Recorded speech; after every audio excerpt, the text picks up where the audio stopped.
放心吧，我是不会让自己有事的。刺客的事情，魏大哥会把它查清楚。今天白天，魏大哥已经将刺客的事情上报给了皇上。皇上不仅下了圣旨，还安排了莫将军协助魏大哥一起查出刺客的幕后主使。皇上并没有明面上下圣旨，只是暗中给了莫将军府上口谕。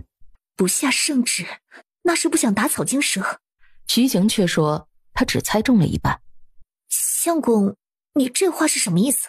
皇上啊，明面上没有下圣旨让莫将军协助魏兄查出幕后的主使，显然是不想打草惊蛇，但是最主要的还是挟制瑞王。挟制瑞王？徐行低低地嗯了一声。当初皇上借着刺客的由头，将瑞王和武平侯府上的那个傀儡大理寺卿换下来，就是不想瑞王和武平侯府将大理寺掌控。魏大哥和你先后遇刺，皇上怕是心里早就有了数。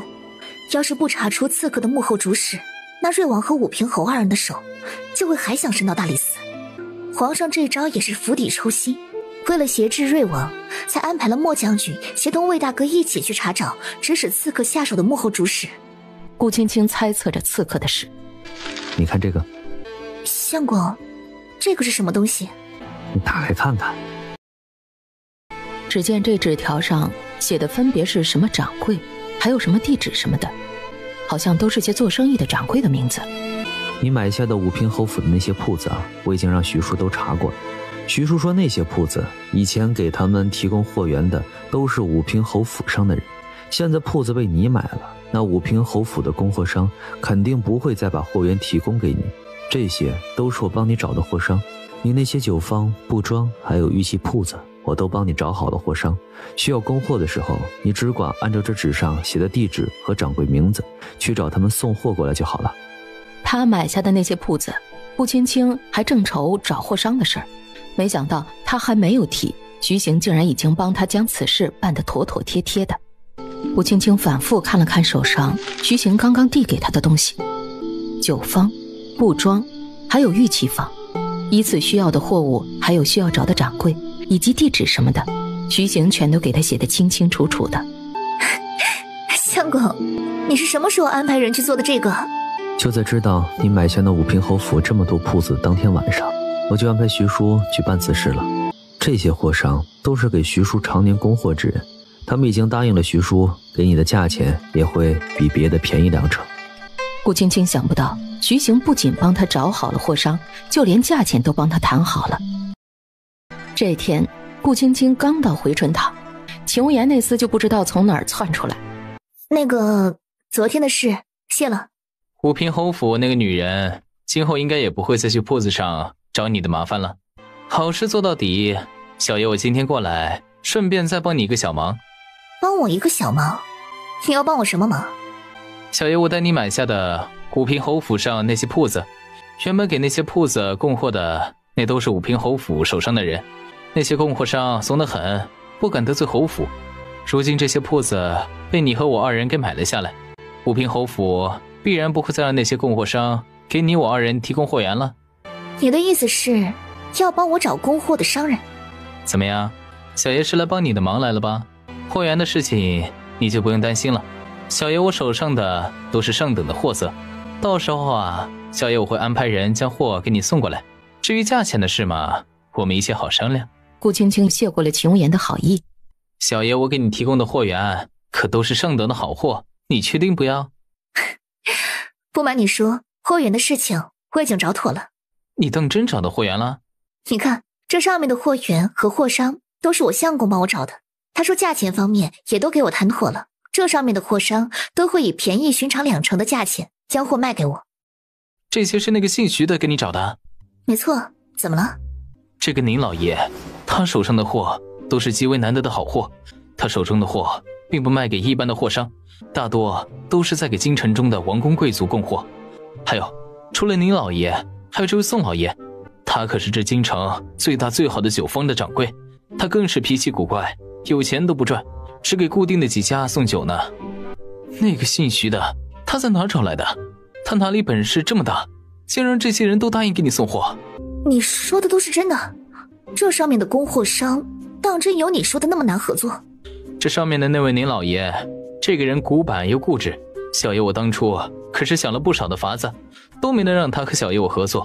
没想到这个固执的老头竟然肯答应姓徐的送货给你。秦无言一脸的不可思议。你说你当初费了不少功夫，这位宁老爷也没有答应同你合作生意，有意思。想不到竟然还有你南宁侯秦无言办不到的事情。哼，那个古板的老东西，小爷不稀罕和他做生意。秦无言面色难堪的离开了。顾青青再次看着手中这张徐行写给他的纸条，他以为徐行帮他找的这些货商就是一般的货商，没想到徐行帮他找来的这些货商竟然还都是有这样本事的。回到府中，沈氏满面欢喜地告诉顾青青，今天于叔叫人送了不少东西来府上，有鸡鸭，有兔子，鸡鸭和兔子厨房那边杀了几只，还有几只活的都在后厨暂时养着。青青啊，那位于管事今天安排人过来说，这往后咱们府中的鸡鸭呀，还有鸡蛋鸭蛋什么的，他都会定时吩咐人来给我们送过来的。咱们府上以后都不必再去外面去采买去了。顾青青去看了一下，于叔今天吩咐人送过来的鸡鸭都养得又肥又壮。想到二嫂苏锦娘如今怀着身孕，顾青青又吩咐下人让下次于叔给府中送鸡鸭的时候，顺便也给他二嫂那边送上一份过去。沈氏一听就有些不大乐意了。青青啊，你二哥和二嫂那边又不是没银子，你二嫂要吃鸡鸭补身子，你二哥不知道给她买呀，还需要你去费这份闲心。顾青青可没有忘记，她当初怀孕的时候，二哥每天好汤好水的炖给她吃，给她补身子。如今二嫂怀孕了，他吩咐下人给二嫂送些补身子的东西过去，那也是顺便之事。娘，二哥给二嫂买那是二哥的事，我吩咐下人给二嫂送一份过去，那是我的事。沈氏说不过顾青青，虽然觉得顾青青对徐家兄嫂太好了，心里头不大舒服，倒是也没有再说别的。梁氏之前来府上是为了方便照顾徐明轩的，如今徐明轩的身子已经好多了，还回了莫将军府上去做事儿。梁氏这不又来告诉顾青青，说他还是回二哥那边去做，还能方便照顾他二嫂。梁氏要回去，今天天色已经不早了，顾青青不放心让梁氏今天就走，安排马车，明天吃过早饭之后再送梁氏去二哥那儿。白天秦无言告诉顾青青，徐行给他找的那些供货商都是并不容易请到的人。晚上顾青青同徐行说起此事。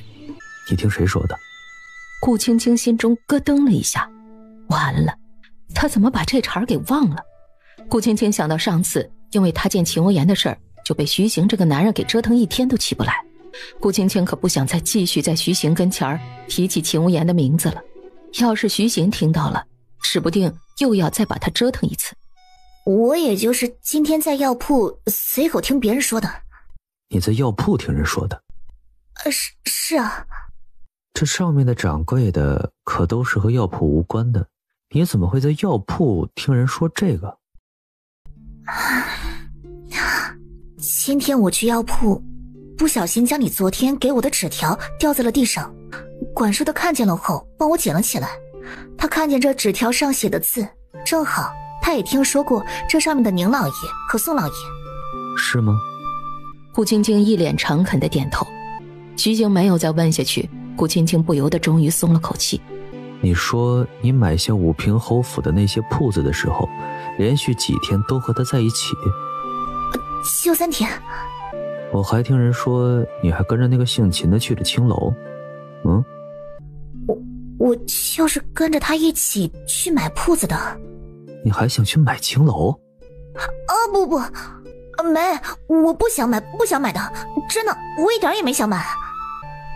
我那天就是同秦无言一道去买铺子的，我一开始以为那就是一般的普通铺子，我也是在和他到了之后才知道那地方竟然是青楼。知道是青楼了你还跟着进去啊？由于心虚，顾青青这次没敢说话反驳。以后离那个姓秦的远点。我是和他一起去了青楼，不过我们就是去买铺子的，买了铺子我保证我以后都不去那个地方了，要是下次再看见青楼，我一定离得远远的，绝对不会再去那个地方。相公，别生气了。小媳妇儿一撒娇，徐行就没辙，这会儿哪还舍得对她生气呀？哄都来不及，无奈地叹了口气。青楼那种地方鱼龙混杂，什么人都有，那你去那儿要遇见危险怎么办呢？这次的事情啊，下不为例。要是你再跟那个姓秦的去什么不该去的地方，就自己把和秦无言所有生意都给断了。没有了和那姓秦的生意，这往后你也不必再见那个姓秦的了。就算是徐行不说，顾青青也不会再去青楼那个地方。不知道徐行要是知道他和秦无言还一起去了赌坊会怎么样。你可还有没有别的事情瞒着我？不，没了。好在徐行只是打量了他片刻，就没有再多问什么。梁氏要回去，顾青青昨天就安排好了马车。第二天，下人将梁氏把东西收拾妥当，就把梁氏给送回去了。梁氏刚走，突然府上下人来报，说是徐忠诚来了。徐忠诚？他怎么来了？徐忠诚现在突然来了徐府，难道又有什么目的？不过看在婆母梁氏和二哥他们的面子上，顾青青还是让人把徐忠诚给请到府里。顾青青打量着徐忠诚，客客气气地请了他坐。徐忠诚没有坐。老三媳妇，是爹不好，是爹糊涂。爹上次来徐府，差点做了对不住你和老三的事儿，也是被那楚府的人给骗的。爹现在已经知道错了。老三媳妇，爹这次来就是向你和老三赔罪来了，还望你和老三能原谅爹。徐忠诚一副真心认错的样子，不知道的看了，还真以为徐忠诚确实只是被骗了。但是顾青青知道，徐忠诚这次不远千里来京城，绝对不是为了向他和徐行道歉来的。顾青青面上不动声色。老三媳妇，爹这次过来是来找你娘的。你娘呢？你娘在哪儿？娘现在并不在我这儿，你要是来找她的，怕是不巧了。你娘在京城并不认识其他的人，除了来你和老三这儿，她还能去哪儿啊？不对，你娘肯定就在你们府上。要是爹你不信的话，那我也没有办法，反正娘她老人家现在确实不在我们府上。哎呦，这不是亲家吗？亲家，当初你怎么就不辞而别了呢？怎么，你是来找亲家母的？只是我怎么听说你和亲家母已经和离了呀？嗨，这都和离了，不知亲家你还来找亲家母做什么？且不说青青说的话是真的，亲家母现在并没有住在我们徐府，就算是亲家母现在就住在我们徐府上，可你和亲家母都和离了，也没理由来见他，是不是？爹，我娘说的不错，既然你和我婆母都已经和离了，又何必再来找他呢？哎呀，老三媳妇，你有所不知啊，爹当初说要和你娘和离，那不过是一时的气话，如今爹来这京城也是来想将你娘给找回去的。这徐忠诚可真是够厚颜无耻的。不巧了，我娘并不在我们府上，要是你是来找娘的，那就请回吧。那你二哥和嫂子呢？当初你二哥当初你二哥也和你嫂子一起同你娘来了京城，你说没有看见过你娘，那你二哥呢？爹作为他们的爹，我总是可以见见他们了吧？还是不巧了，二哥和嫂子他们也不在我府上。你二哥不在你府上，他还能去哪儿？你二哥和你娘在京城人生地不熟的，他们还能去哪儿？你二儿子能干着呢。哎，你是不知道，现在你那二儿子又开了一个酒楼，听说那酒楼的生意还不错呢。沈氏突然开口，顾青青当即给了沈氏一个眼神，想拦下他娘沈氏。沈氏却继续道：现在呀，你那儿子和亲家母他们都住在一块儿，都在你儿子城郊买的那个地方住着呢。城郊？他们在城郊的什么地方？顾青青真怕沈氏真把二哥他们所在的地方给徐忠诚说了，忙在沈氏开口之前阻止了他。沈氏尽管想直接把徐安他们住在哪儿告诉给徐忠诚，不过被顾青青阻止之后，沈氏倒是也没再开口。老三媳妇，我知道你和老三肯定还在为当初的事在怪爹，可是爹都已经知道错了。既然你知道你娘和二哥他们现在在哪儿，你就给爹说吧。顾青青没有说话。老三媳妇，爹不远千里来京城，就是为了你娘和二哥来的。要是你今天不给爹说你二哥和娘他们现在在哪儿，爹今天就不走了。沈氏真怕那个徐忠诚就赖在他们徐府不走了，忙在顾青青耳边道：青青啊，既然亲家公有心认错，他想知道你婆母和二哥他们在哪儿，你就给亲家公说了吧。到底他们才是一家人，这一家人哪还有要记气的呢？亲家公也说了，他当时只是一时气话，你也就别再拦着吧。你要想知道娘和二哥他们在哪儿也行。老三媳妇，这么说你现在是要告诉爹你娘和二哥他们在哪儿了？你也别高兴得太早了，能不能见到二哥和我娘就要看他们的决定了。老三媳妇，你这话是什么意思啊？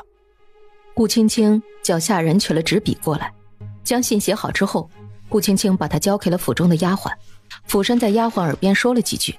等到丫鬟下去之后，我已经安排人去把你要见他们的事情给娘和二哥说了，到底要不要见你，就看娘和二哥的决定了。顾青青坐在偏厅喝茶，徐忠诚也在一旁，脸上不大好看的坐着。尽管徐忠诚心里不大舒服，但是顾青青不松口，徐忠诚也就只能先等着徐安他们回信了。沈氏也在一旁坐着，沈氏唯恐那个徐忠诚今天就不走了，也坐在一旁暗自打着小算盘。一会儿等他闺女不知道的时候，他就去暗中把徐安住的地方告诉给徐忠诚。沈氏可不想留徐忠诚这样一个人在徐府里。上次徐忠诚过来就是楚家找来害他闺女和女婿的，谁知道这次徐忠诚过来心里又打着什么歪主意呢？还是让徐忠诚自己去找他自己的儿子去，沈氏才会放心。很快下人就返回话来了。怎么样了？亲家母他们怎么说的？夫人，奴婢去问过梁老夫人和徐二公子了，梁老夫人并不想见徐老爷，不过徐二公子说既然他爹来了，问题还是要解决，他让你将他住的地方告诉徐老爷。对了，徐二公子还安排了一辆马车过来，说是接徐老爷的。哎呀，老三媳妇，你看我儿子都说了要见我这个当爹的了，你现在可以将我儿子他们住的地方告诉我了吧？顾青青看了眼下人，徐老爷，你随奴婢来。闺女，上次那姓徐的来咱们府上，还想做陷害你和女婿的事儿，这次那个姓徐的突然出现，谁知道那个姓徐的安了什么心？万一他又想害你和女婿，那怎么办？你可千万别糊涂啊！这次不管怎么样，别留那个姓徐的在咱们府上住了。顾青青做事儿自有分寸，就算是沈氏不说，顾青青也不会把徐忠诚留在府中。徐忠诚来过的事儿，晚上顾青青在武帝徐明轩回来之后，就立刻把这事儿说给他了。爹来了，他现在人呢？在哪儿？顾青青告诉徐明轩，徐忠诚去了二哥那儿。徐明轩得知之后，一溜烟就消失了。徐行今天回来之后，顾青青也把这事儿给徐行说了。徐行听了，只是略微挑了挑眉，他并没有说什么，顾青青也就没多问。昨天自从武帝徐明轩去了二哥那儿之后，就没有再回来过，也不知道二哥他们那边的情况现在怎么样了。顾青青决定去一趟二哥所在的酒楼。顾青青到的时候，徐安正在酒楼里忙着安排招呼客人，一见顾青青来，弟妹，你来了。徐安带着顾青青去了后堂坐。二哥，武帝昨天没有回府上，可是在你这儿住着？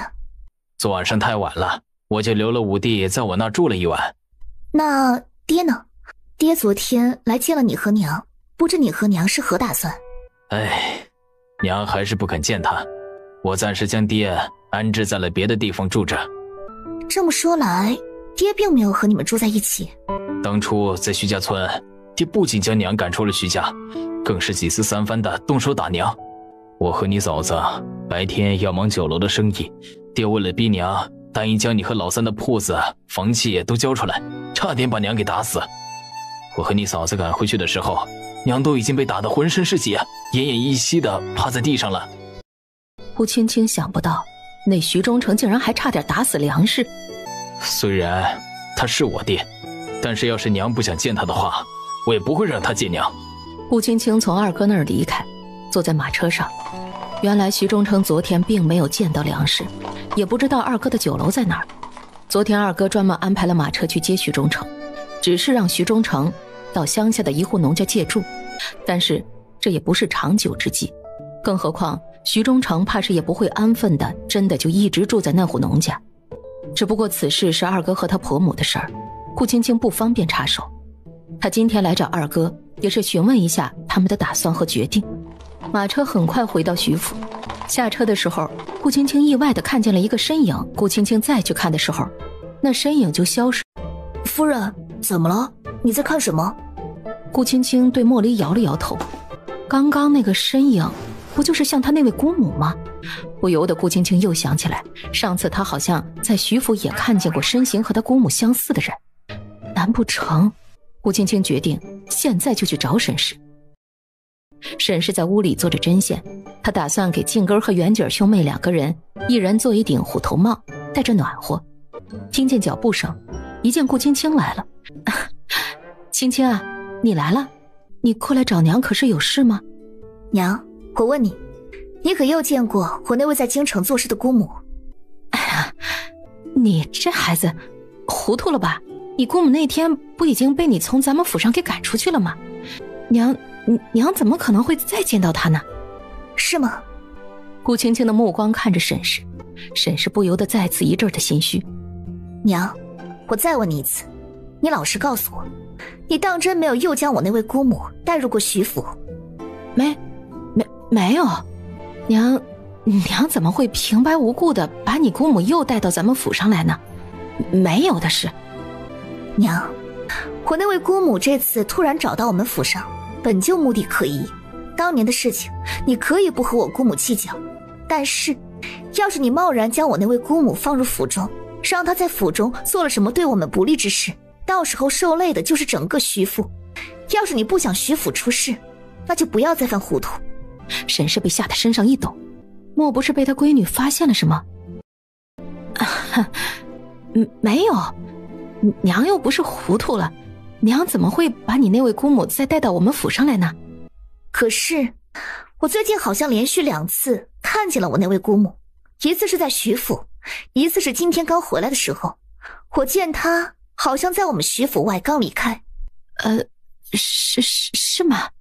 顾青青从沈氏屋里走出来，她要问的问题答案已经了然于胸了。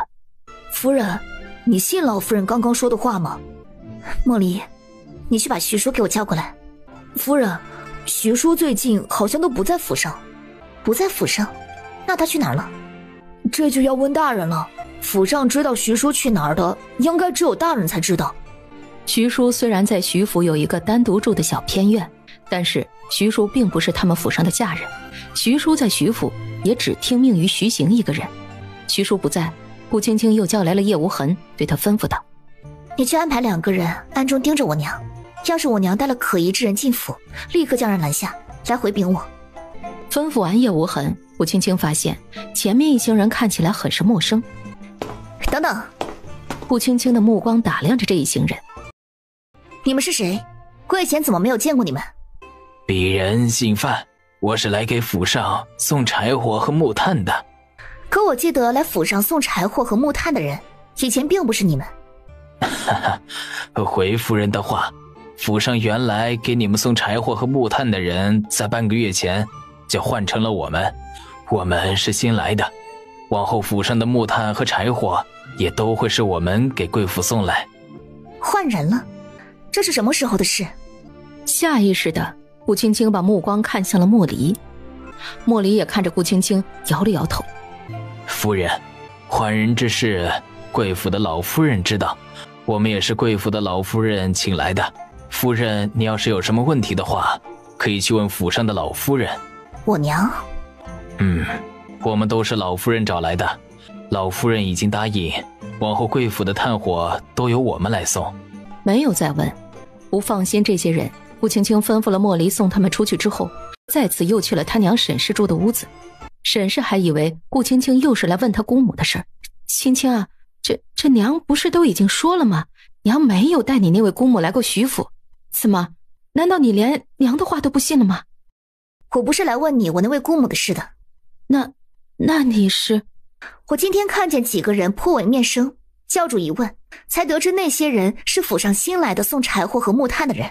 他们说是娘你将他们找来的，还说你让他们以后都来送柴火和木炭。哦，不错，府上新来送炭火的人确实是娘叫他们来的。怎么了？有什么问题吗？此事你怎么没有告知于我？啊，之前呢，来咱们府上送柴火的人突然就说不送了，不过是府上换个送柴火的人，这样的小事儿，娘也就没有去打扰你和女婿了，随便找个人去另外找一个回来。青青啊，你还别说呢，这事儿还真就巧了。你可还记得上次娘给你说过那个胡府？娘当时安排了府上的下人去另外找个送柴火的人来。哎，你说巧不巧了，正好就碰到了胡小姐。那胡小姐听说这个事儿啊，立刻就帮娘解决了这个问题。现在来我们府上送柴火的人，其实也是胡府的人。娘，胡府我记得他们不是做绸缎生意的吗？怎么会来给我们府上送柴火了？这你就不知道了吧？胡府现在呀，也做柴火和给人送木炭的生意。娘听胡小姐说，原本是她一位远房表亲在做这个生意的，后来她的那个远房表亲就不做了。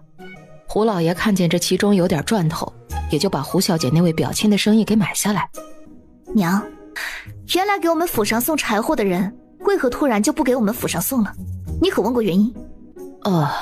这个娘也不知道，那个人就只说不送了，没有再过来了。以后娘也不知道那个人什么原因突然就不来我们府上送了。青青啊，这不就是一个送柴火的吗？他不送，不是有的是人送吗？依娘看呢，那胡小姐让人给咱们府上送的柴火就挺不错的。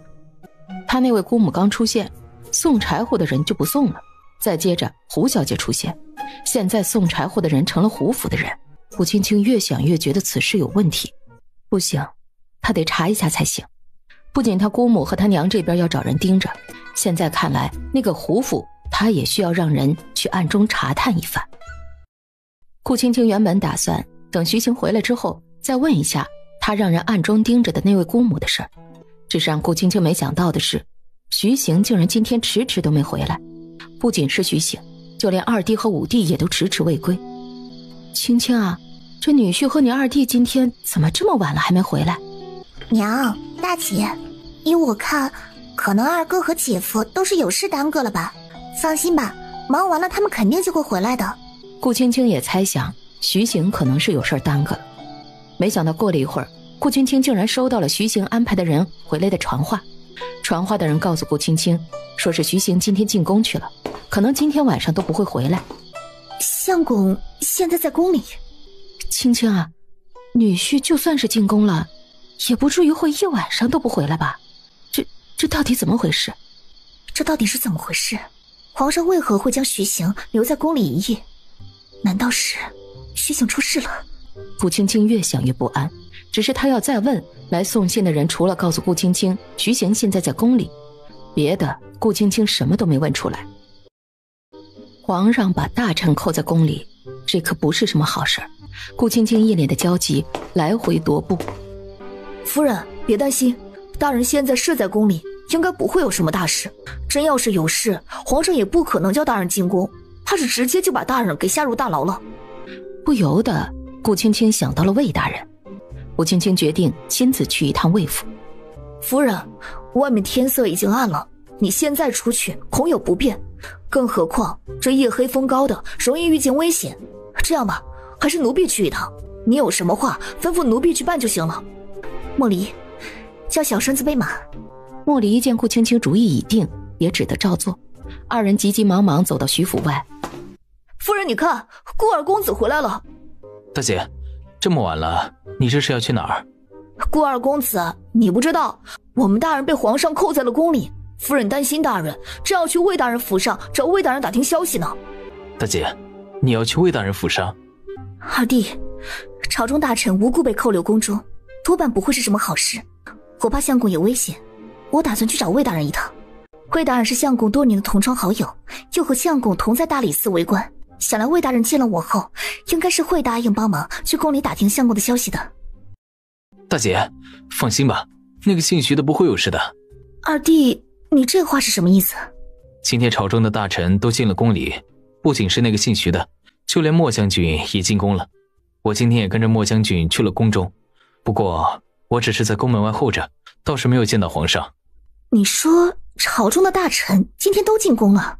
是啊，徐武帝不是还没有回来吗？今天徐武帝也和我一道跟着莫将军去了皇宫，不过徐武帝和我一样，都只是到了宫门口。莫将军进去后，我二人都在外面候着。虽然我现在回来了，但是武帝现在还在宫门外等着呢。他要等到莫将军出宫后，才能同莫将军一道离开。为何朝中的大臣今天全都去了宫里，而且还都这么晚了还没有回来？莫非宫里发生什么事了？大姐，这外面说话不方便，有什么话我们还是先回府上再说吧。二人一起到了偏厅。二弟，宫里到底发生了什么事情？为何皇上会将朝中的官员全部都叫到了宫里？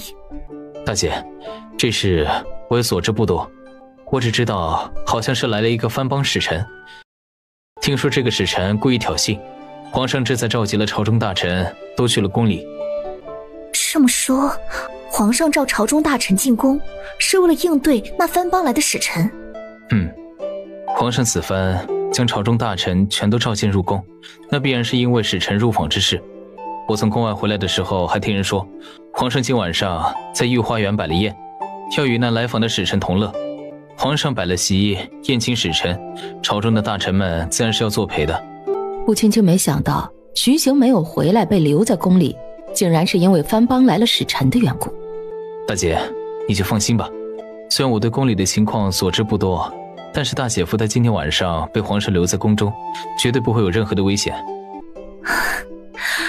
二弟，还好有你，要不然我还不知道相公为何被扣在了宫里。大姐，今晚这天色也不早了，晚上你早点歇着。那个姓徐的说不定一会儿就会回来了。皇上在御花园摆的席面，等那来访的使臣一走，大臣们也估计会被皇上放出宫的。顾青青放了心，也踏踏实实回屋歇下了。这都已经过了2天了，徐行竟然还没回来，就连武帝徐明轩都回来了，徐行却是一点消息都没有。武帝，你可知相公现在的消息？大嫂，我估计三哥要等到使臣离开才会回来吧。大姐，我还打听到大姐夫他们这次有好几个朝臣，应该晚上都住在荣亲王的府中。听说这次的使臣有意挑衅，同皇上立下了3天的赌约，还以10座城池作为赌注，想不战就白拿我们10座城池。什么？那使臣竟然想要我们10座城池，就凭他们也配？二弟，你这个消息是在哪儿听来的？确切吗？对啊，顾二哥，你这些都是从哪听来的？我跟在莫将军身边做事儿，我怎么都没有听说过这个呀？大姐，我查到的这些应该消息确切无误。真要是这样的话，那看来相公他们被皇上留在宫里没有回来，应该也是在商议应对使臣之策。大姐，大姐夫现在白天在宫里陪同皇上一起见使臣，等晚上离宫后，又是同宫里的几位要臣一起住在荣亲王的府上，进出都有莫将军府上的人安排护卫，你倒是也不必担心他。现在那些使臣的问题还没有解决，等使臣的问题解决了，大姐夫估计就能回府了。三嫂，顾二哥说的有道理，等宫里来的那些不自量力的使臣们离开后，三哥也就能回来了。顾青青最近都在忙药铺的生意，今天顾青青打算去她买下的武平侯府的那10来间铺子去看看。买下这些铺子，顾青青统共也没有去过几次。顾青青去看过之后，这些铺子的生意都还不错，唯独酒坊的生意要差点。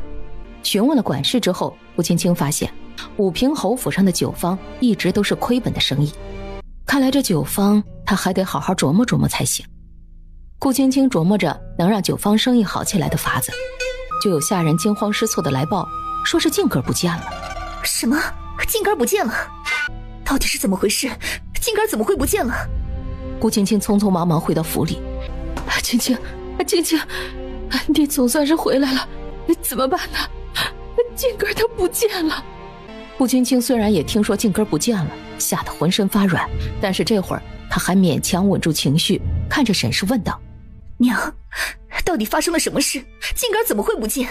沈氏脸上一脸的慌张，还没等她说话，砰的一声，突然一个妇人就被人扔在了顾青青跟前不远的地方。顾青青看着那地方趴着的妇人，顿时一双眼睛惊得老大。这不是那个姑母吗？她怎么会在这儿？顾青青下意识把目光看向了旁边的沈氏，沈氏心虚的没敢看顾青青。大姐，是他，就是他偷走了静根。不是，我没有做过，我没有偷过。顾青青的目光中满是诧异，她明明吩咐了府上的人不得让她那位姑母进入府中，她是怎么进到府中的？娘，是你？是娘把她带到府里的。不过青青啊，她可是你姑母，她不会的。怎么就不会是她？只见秦妈正从不远的地方过来。夫人，老奴今天发现奶娘被迷昏在屋门口，见不对劲儿，老奴当即忙往屋子里走，刚进去就看见她在屋里鬼鬼祟祟的。她走到床边，伸手要去抱小姐，要不是老奴及时赶到，小小姐现在肯定也和小公子一样落到她手里了。是你偷走了我儿子？不是我没有，不是我偷的，我没有偷。要不是你，那为何两位奶娘会被迷晕在屋门口？还有，你又为何会出现在静根和元角二人所在的屋子中？你一出现在那屋里，静根就不见了。要不是你把静根偷走了，那他又怎么会不见了？顾香莲哑口无言。大姐，是他，就是他偷走了静根。不是的，大侄女儿，你要相信姑母，姑母真没有偷走过静根。要是你没有偷过静根，那你如何解释你出现在静根和元角所住的屋子中这事儿？青青，姑母就只是想来看看两个孩子而已。对，姑母就只是想看一下他们。他们是你的孩子，那也是姑母的侄孙子。姑母听你娘说，两个孩子都长得很是可爱，想到你爹，他们都是你爹的外孙子，姑母这才想过来看看两个孩子。只是姑母也没想到到了那屋子中后，会看见奶娘被迷晕了。青青啊，你看你姑母她就只是想去看看两个孩子，娘就说嘛，你姑母她怎么会把静根偷走呢？姑母看见屋里有人晕倒后，看见床上有孩子在哭，于是姑母就打算走过去看看孩子，将孩子抱起来哄哄。只是姑母走过去还没碰到孩子，他就跑了进来。他一来就从身后一把将姑母推开，抱走了孩子，还吩咐下人把姑母给绑成了这样。大侄女儿，姑母冤枉呀！姑母真是没有偷走过静根儿，这姑母现在人都被你们抓了，又怎么会把静根儿给偷走呢？你现在是被我们抓了，要是你没有被秦妈看见，怕是现在连元角你也一起偷走了。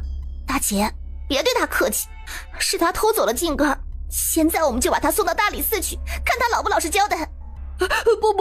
不是我，真不是我没有偷过静根儿，我没有。嫂子，你快帮帮我！你知道的，你知道我来就是来看看两个孩子的，我没有偷过静根儿啊！沈氏还要开口，顾青青一个眼神看过去，沈氏顿时吓得没了声了。顾香莲一个劲儿地说孩子不是他偷的，说他也不知道为何奶娘会被人迷晕，更没想到静根会被人偷走。顾青青当然没有相信顾香莲的，拿了一把匕首。姑母，看见我手中这把匕首了吗？它可是削铁如泥，锋利无比的一把好刀，轻轻一碰都能削掉人一层皮。要是你不想我在你脸上划下个10刀8刀的，就立刻把静根的下落告诉我。顾香莲吓得不行，但是口中依然说她没有偷过静根。顾青青手中的刀还没怎么着，那顾香莲就吓得两眼翻白，昏了过去。顾青青看着那昏过去的顾香莲，叫人把顾香莲关进柴房里，并且吩咐人严加看管。娘，你老实告诉我，你是如何将我那位姑母给带入府中的？青青啊，那天你怀疑娘把你姑母私自带到府上，娘也不敢再亲自去把你姑母带过来了，所以今天娘是吩咐了府上的一个下人，偷偷从后面把你姑母给带来府中的。没想到防不胜防啊，不仅让他那个姑母几次三番被他娘给带入府中，更是连静哥都被偷走了。闺女啊，别担心啊，娘一定会帮你一起把静哥给找回来的。娘，你怎么那么糊涂啊？我们那个姑母你又不是不知道她当年是什么样的人，现在好了，你将我那个姑母引狼入室，静哥都被偷走了。大姐，我们现在的当务之急还是先赶紧把静哥找回来才是。顾青青的头中不由得想到徐行，静哥不见了，他必须想法子把这事告诉徐行才行。徐行现在在宫里，魏大人也在宫里，顾青青想见徐行怕是也不容易。为了稳妥，顾青青除了给荣亲王府送了信儿，还给大理寺那边也送了信儿。顾香莲不承认她偷了静哥，顾青青问了秦妈：两位奶娘可醒了？已经醒了。询问了奶娘过后，顾青青听两位奶娘说，他们两个人原本都是在屋里看着小小姐和小公子睡觉，好像突然有人从身后拍了他们一下，再接着他们就什么都不知道了。不知道静哥到底是被什么人给抱走的，现在徐行也找不到了。顾青青虽然早就吓得六神无主，可她知道她现在不能乱，她乱了静哥就更找不到了。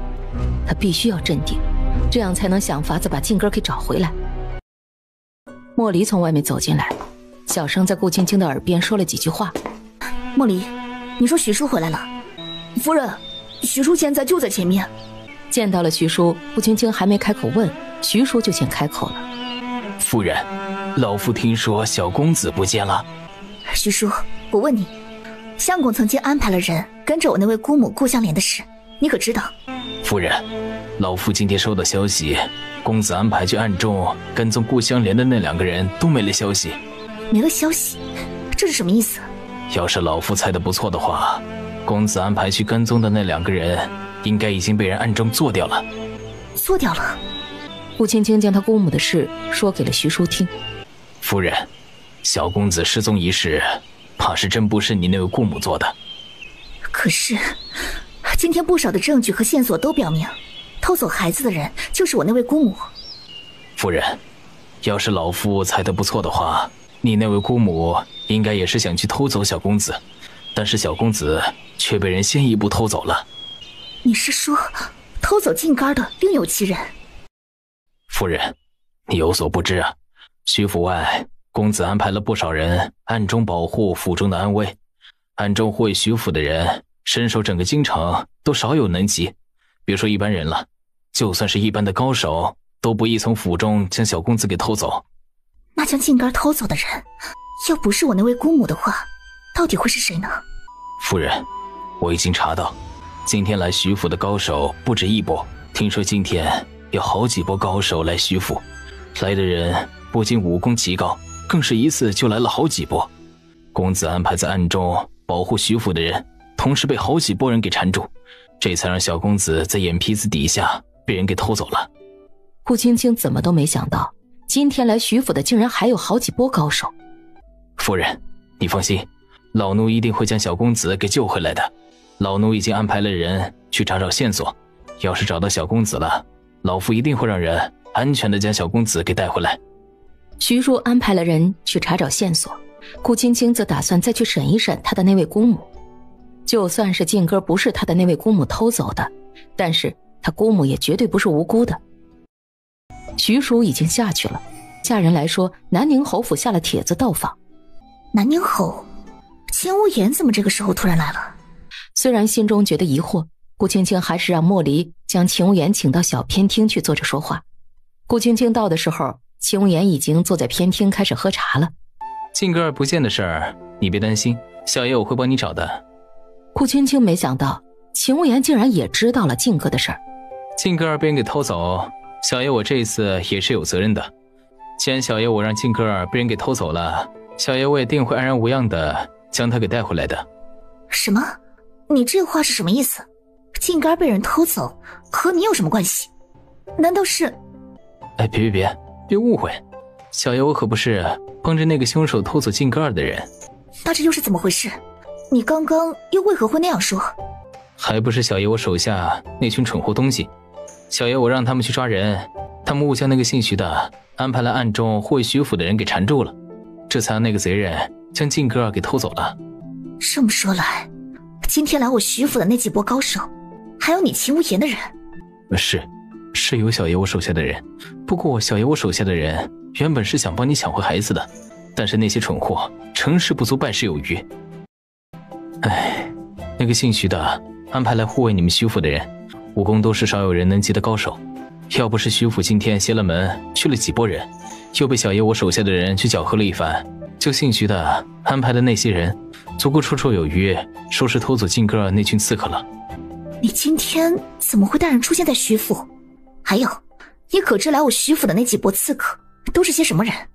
为何你的人今天也会出现在徐府？小爷我的人今天出现在徐府，不过是偶然路过，正巧遇见了此事。哪有这么巧的事？只是路过？小爷的人路过的时候，正巧看见静哥儿被人给抢走，于是小爷我当即安排了人想去帮你抢回孩子。后来呢？小爷安排的人去抢孩子的同时，那个姓徐的安排的人也在抢孩子。当时不知道从哪儿又冒出来好几拨人出来，一时有些混乱。那个姓徐的安排的人也被小爷我安排的人缠了一会儿，孩子也就是在那时被人趁虚而入给抢走了。你怎么知道那些刺客有好几拨人？哼，小爷我要是没有这点眼力见，你真的小爷我这么多年都白混了。顾青青记得徐叔也说过，来徐府的人有好几拨。你放心，有我在，就算是倾尽我南宁侯府之力，我也定然能够安然无恙的将孩子找回还给你。顾青青猛地惊住，怎么，不信小爷我说的？谢谢。哎，行了，还和小爷客气什么呀？虽然秦无言这样说，顾青青还是对秦无言是感激的。虽然小爷我今天不确定来的刺客都是哪些人，不过静哥儿应该暂时还是安全的。既然那些人抢走孩子，定是想以他来威胁你们。要是小爷我猜得不错的话，那些人应该会主动过来找你们的。那我就在府中等着。我也会安排一部分人留在徐府周围，要是真有人敢再来徐府，小爷我定能顺藤摸瓜，暗中查出他的真实身份。静哥的事儿有劳了。真的要谢小爷，等我把那小家伙给你救回来，你就让他喊小爷一声爹就行了。静哥儿暂时应该不会有危险，你在徐府等着。小爷我已经安排了人去追踪那些刺客的踪迹，就算是那些刺客没有过来找你，不出2日，小爷我也定能将那些刺客的踪迹给查到。虽然顾青青也知道静哥的性命应该暂时没有危险，但是她是个当娘的，静哥还不足1岁，现在还不知道被什么人给抢到手里，她更是担心的不行。顾燕和徐明轩回来，二人听说静哥不见的事儿。谁干的？敢偷走我徐明轩的小侄子，活得不耐烦了吗？到底怎么回事？静哥儿怎么会不见的？还不是怪我们那位姑母。今天我们那位姑母一来，静哥就被人偷走了。要不是秦妈发现的早，见到我们那位姑母还想去报元甲，说不定元甲也被那个姑母给偷走了。燕儿啊，现在我们还是先把静哥找回来才是要紧的事儿。你说我们现在该怎么办？顾燕却没有管他娘婶事，而是看着顾宁秀。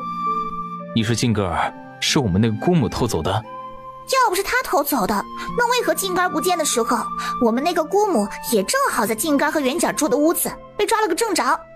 他现在人在哪儿？听见顾宁秀说在柴房之后，顾燕转身就走。徐明轩跑得比顾燕还快，2个人都去了柴房，顾青青也跟了上去。顾香莲今天白天嚎了一整天了，嚎得筋疲力尽，已经趴在屋子里睡着了。顾燕砰的一脚把门给踹开，说：“你把静哥儿偷去什么地方了？”不是我没有偷，不是我偷的。还敢嘴硬！看来你是不见棺材不掉泪，是不是？不是我偷的，我没有偷过。顾香莲看着顾燕，侄子，大侄子，快来救救姑母！你把姑母给放了，他们都冤枉，是姑母偷走了井盖，可我确实是没有偷过。大侄子，你会相信姑母的，对不对？姑母，既然你不肯老实交代静格尔的下落，那好，我现在就安排人将你送去大理寺去。大理寺？你要送我去大理寺做什么？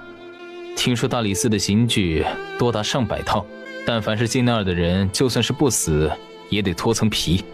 只是就是不知道姑母你这副身子能不能够承受得住大理寺那108套酷刑的刑具了。你们敢？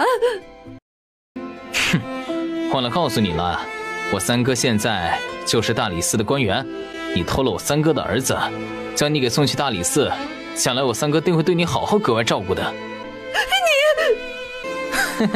我可听说啊，那108套刑具有烙铁，那烧红的烙铁啊，烧得滚烫冒烟的时候，再嗖的一下用力按在你的身上，不怕你不说。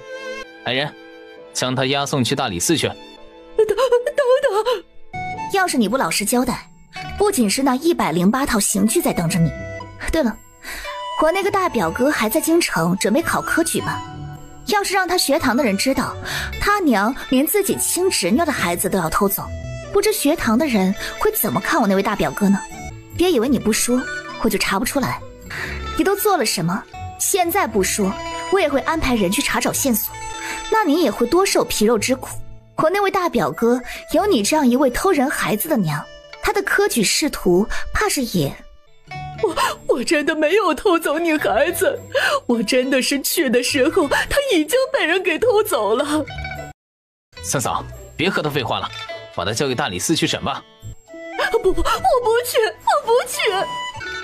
我承认，我今天来府上确实是想来偷走静根的，但是我来之前就看见门口2个奶娘已经被人迷晕了，静根也不知道被什么人给偷走了。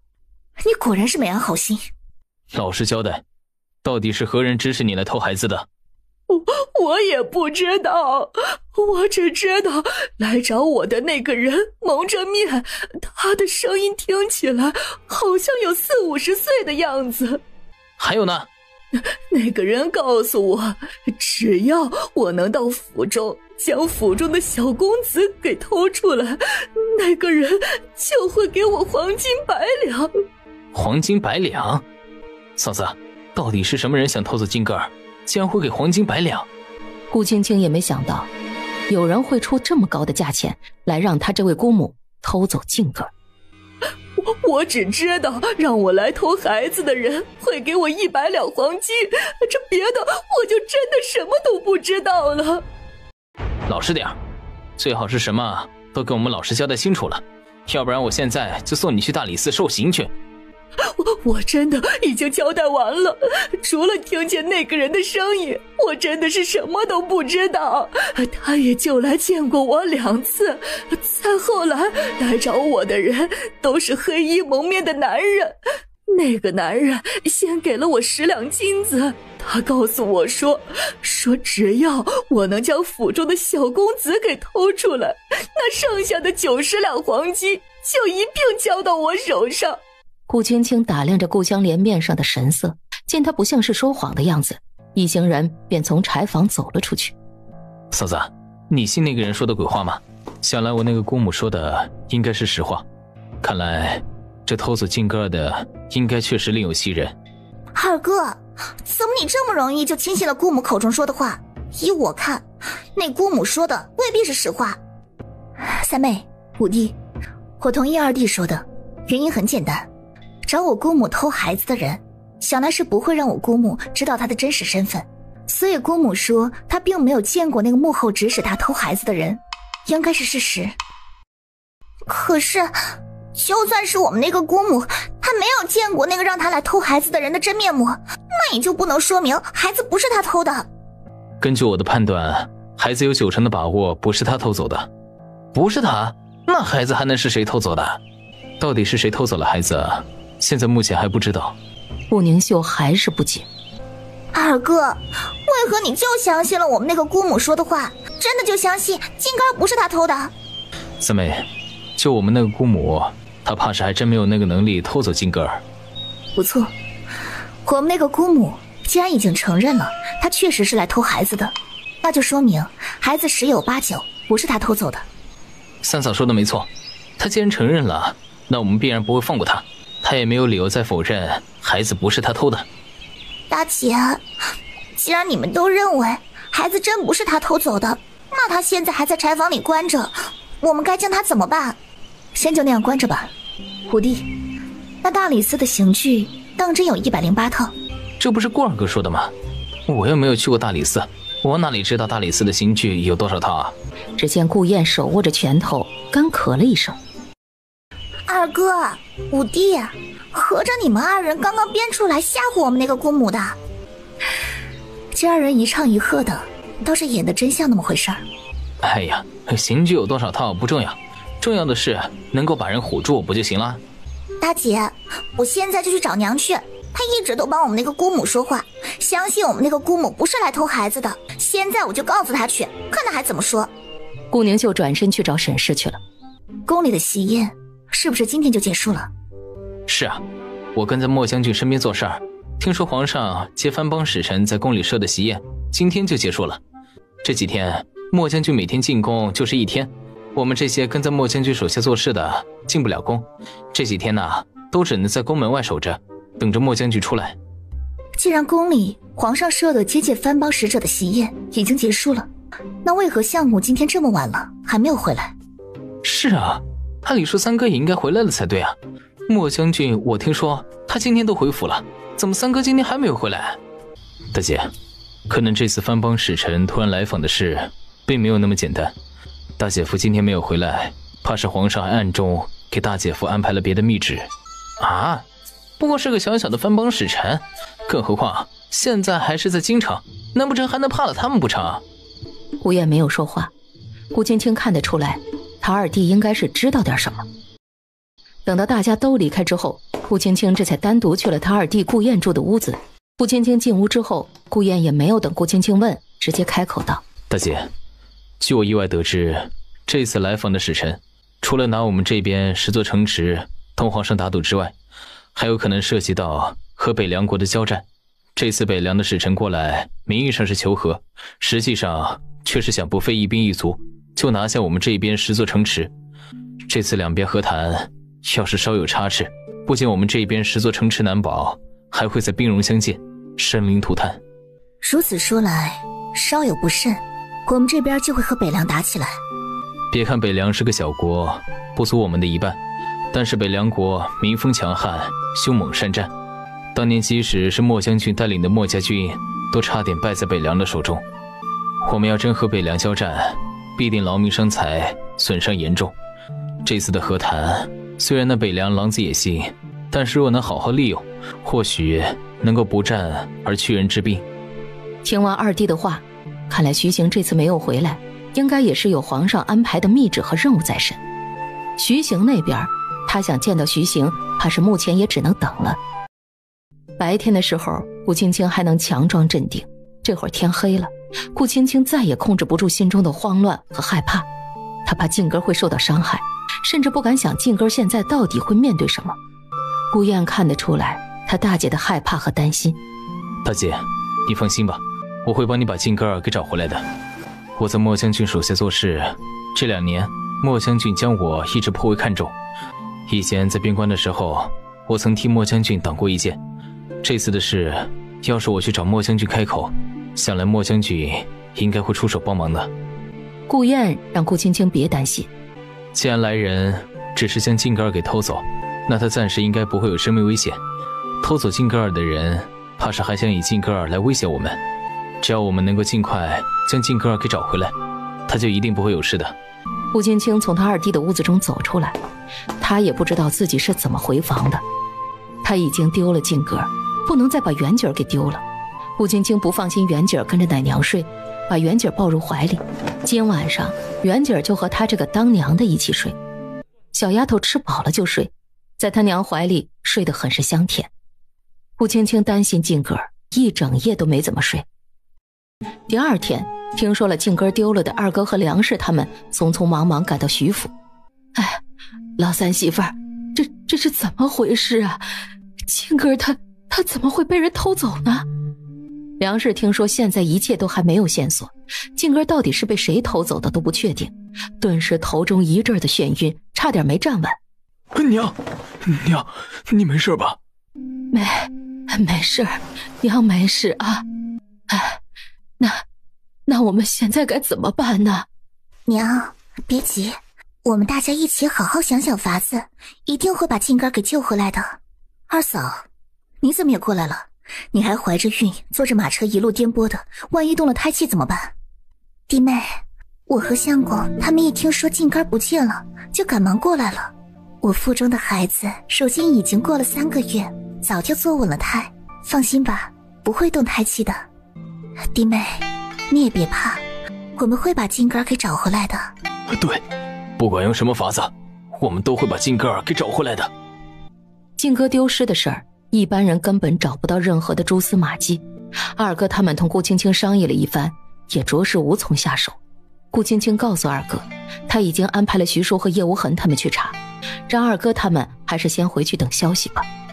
二哥徐安无法，只得先同二嫂一道回去等消息。梁氏担心静哥没有找到之前，梁氏都不打算回去了。送走了二哥他们，顾青青回到屋子中。原本他以为偷走静哥的人会在这2天找他们谈条件，但是几天过去了，到现在也没有任何人来府中找过他。徐叔和叶无痕他们查了几天都没有任何的线索。徐叔说，那天来偷走孩子的那些高手全都做得干干净净，一点痕迹都没能留下来。不仅没有静哥的消息，徐行那边也是一点消息也没有。终于在又过了2天之后，徐叔和叶无痕总算是查到了一点眉目。夫人，老奴查到这次来偷小公子的那些高手，有一批人和当初在大理寺行刺公子的刺客似乎是同一批人。你说那天出现在徐府外的高手，有一批是和行刺相公的刺客，是同一批的。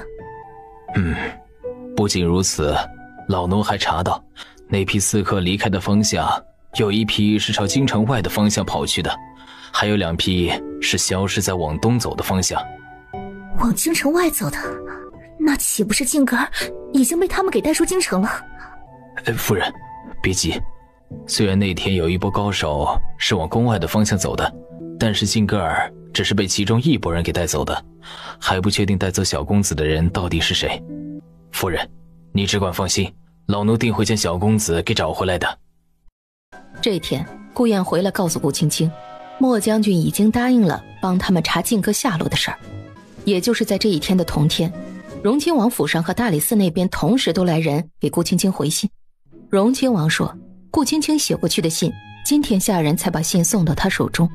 徐行也已经看了顾青青送过去的信，得知了静哥不见的事儿。徐行在信上说，皇上因为这次藩邦使臣到访，他立了功，会安排人帮他找回静哥的，让他别担心，他定当把孩子给找回来。魏大人也会竭尽所能的帮他们找回静哥。荣亲王在信上也说了，会竭尽所能的帮他找回孩子。得知这么多人都会帮着找静哥之后，梁氏和沈氏他们也都高兴不已。就在大家都高兴不已的时候，又有人送了一封信来府上。这次送信的人竟然是定北王府送来的。顾青青诧异不已，青青啊，这定北王府的老王妃，她怎么会突然差人送信过来？下意识，顾青青准备把信打开，打算看看这上面到底写了什么。徐夫人，等等，我们老王妃说了，这封信是她写给贵府徐大人的，这封信还需得徐夫人你亲自交到徐大人手中，方可让他拆开。送信的人嘱托完毕，弯腰俯身再次行了礼之后，这才带人离开。青青啊，那老王妃给女婿的信上到底写了什么呀？怎么送来了还不让人看呢？是啊，大姐，那定北王府送来的信上到底写了什么？这信还弄得神神秘秘的。可能是这封信是老王妃写给相公的，所以就吩咐只有相公才能拆开看。昨天他等了一夜，徐行都没回来。顾青青刚刚把门打开，就见莫离从前面匆匆忙忙正往他这边走。怎么了？可是发生什么事了？夫人，这封信是大人一早叫人送回来的。顾青青看完之后，莫离在旁边道：夫人，大人在这信上都写了啥？徐行在信上说，皇上安排他护送使臣离开京城，他肯定会找回静歌，还说他会尽快赶回来。听说徐行护送使臣去了，顾宁秀道：难怪了，难怪大姐夫昨天没有回来，原来是皇上安排他护送使臣去了。青青啊，老三已经这么多天都没回来过了，就算是皇上要安排老三去护送使臣，也没理由不让老三回来一趟啊。可不是嘛，这女婿这么多天都没回来，连个换洗衣服都没带，好歹也该让女婿回来一趟啊。更何况这静歌都丢了这么多天，女婿还迟迟不回来。哎，亲家，老三他现在是朝廷命官，静歌丢了，他肯定是比谁都着急呀。可是皇上的命令，老三哪敢反抗啊？抗旨不遵，这个罪名可是谁都担待不起的。这天顾燕和徐明轩两个人从将军府回来。我听说朝中现在都在传藩邦使臣提出的3天的赌局，大姐夫一个人赢了2局，眼看着赌局已经赢了，谁知道那藩邦使臣竟言而无信，出尔反尔，不仅倒打一耙，还妄想再想夺走我们10座城池。后来呢？听说后来藩邦使臣又提出再加1局，结果又加的那局3哥不仅再次赢了，更是让藩邦使臣哑口无言，再无异议。大姐夫不仅再次胜了使臣，更是不费一兵一卒，避免了一场战事。北凉国也答应每年来京城上贡，不再主动来犯。吃惊之余，顾青青顿时反应过来，难怪皇上会答应安排人帮徐行找回静歌。顾燕和徐行不对付，平时都是一口一个姓徐的，这次竟然主动将口中的话改成了大姐夫。这次是大姐夫将北凉国的阴谋打破，还保住了10座城池，避免了生灵涂炭。两国结盟交好，皇上也特意安排了大姐夫护送北凉的使臣返回。青青啊，娘就知道这女婿是个有本事的，没想到女婿这次竟然这么有本事啊！女婿这么有本事，那将来肯定还会越发受到皇上的看重的。要是能早点将静歌给找到就好了。大姐，你也不必担心，皇上对这次静歌儿被偷的事情很是重视，他亲自安排了人帮忙查的静歌儿。我不是找了莫将军帮忙此事吗？没想到皇上竟然也安排了莫将军，还吩咐莫将军一定要帮大姐夫把静歌儿给找回来。三嫂，顾二哥说的是，现在有皇上的安排，还有莫将军在，放心吧，肯定能把静歌儿给找回来的。话虽然是这样说，但是在没有将静歌找回来之前，顾青青都不会真的放心。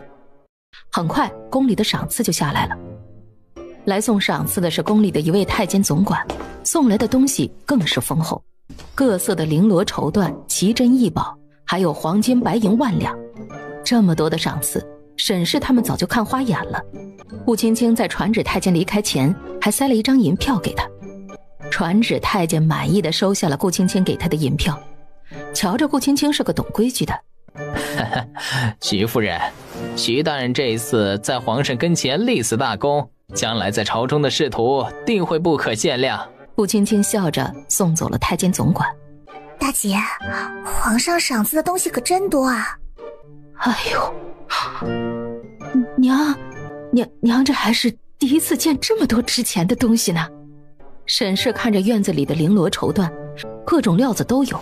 哎呦，闺女啊，这料子好，娘瞧着真是不错啊。可不可以给娘拿去做2身衣裳穿呢？顾青青这会儿头中想的还是静歌，沈氏要那2匹料子，顾青青直接就给了她。沈氏心满意足的叫下人给她抱到房里去。娘，你看看这么多料子，可有喜欢的？不用了，娘屋里那些衣服都穿不过来呢。虽然说不要，顾青青还是挑了2匹好的料子给了梁氏。皇上这次赏赐的布料多，顾青青又让她3妹也挑了2匹，还顺道选了2匹，让下人给他二嫂送过去。静根没找到，顾青青也无心看皇上赏赐的这些东西，吩咐下人将皇上赏赐的东西全都搬到库房里。最近都没睡好，静根丢失之后，顾青青就没有睡过一个好觉。将东西搬去库房之后，就扶着头往回走。刚走到他住的院落，没想到竟然意外的又看见了秦无言。可是抓走静根的人有消息了。我记得你身上有一枚玉佩，不知可否再给我看一看啊？玉佩？什么玉佩？就你身上有一次我救你的时候，意外落在地上被我捡起来的那块玉佩。那不是虚行他娘留给他的那块玉佩吗？那块玉佩或许和静格尔丢失有关，再给我看一下。这玉佩不知和静格尔丢失的事情有什么关系？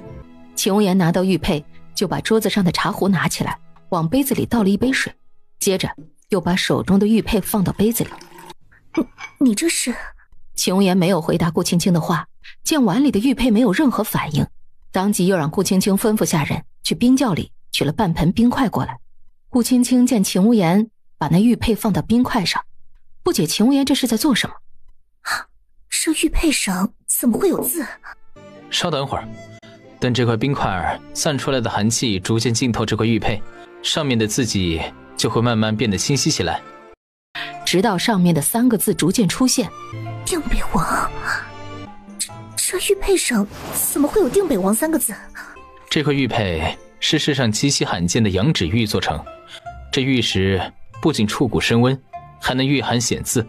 听说当年为了这块玉佩刻字的人也是一位奇人，他在玉佩上刻了字，却毫无雕刻的痕迹，玉佩依然圆润光滑，没有瑕疵。而这玉佩上刻下的字，要不是将它放在寒冰之上，也不会看出来。你是怎么知道这些的？知道这玉佩上的字要放在冰块上才能看见呢？哼，小爷我博览群书，见多识广，这天下还有什么能是小爷我不知道的？顾青青笃定秦无言肯定知道些什么，但是明显秦无言并不想多言此事。静格尔应该就在定北王府。你怎么知道静格在定北王府？难道是因为我手中的玉佩？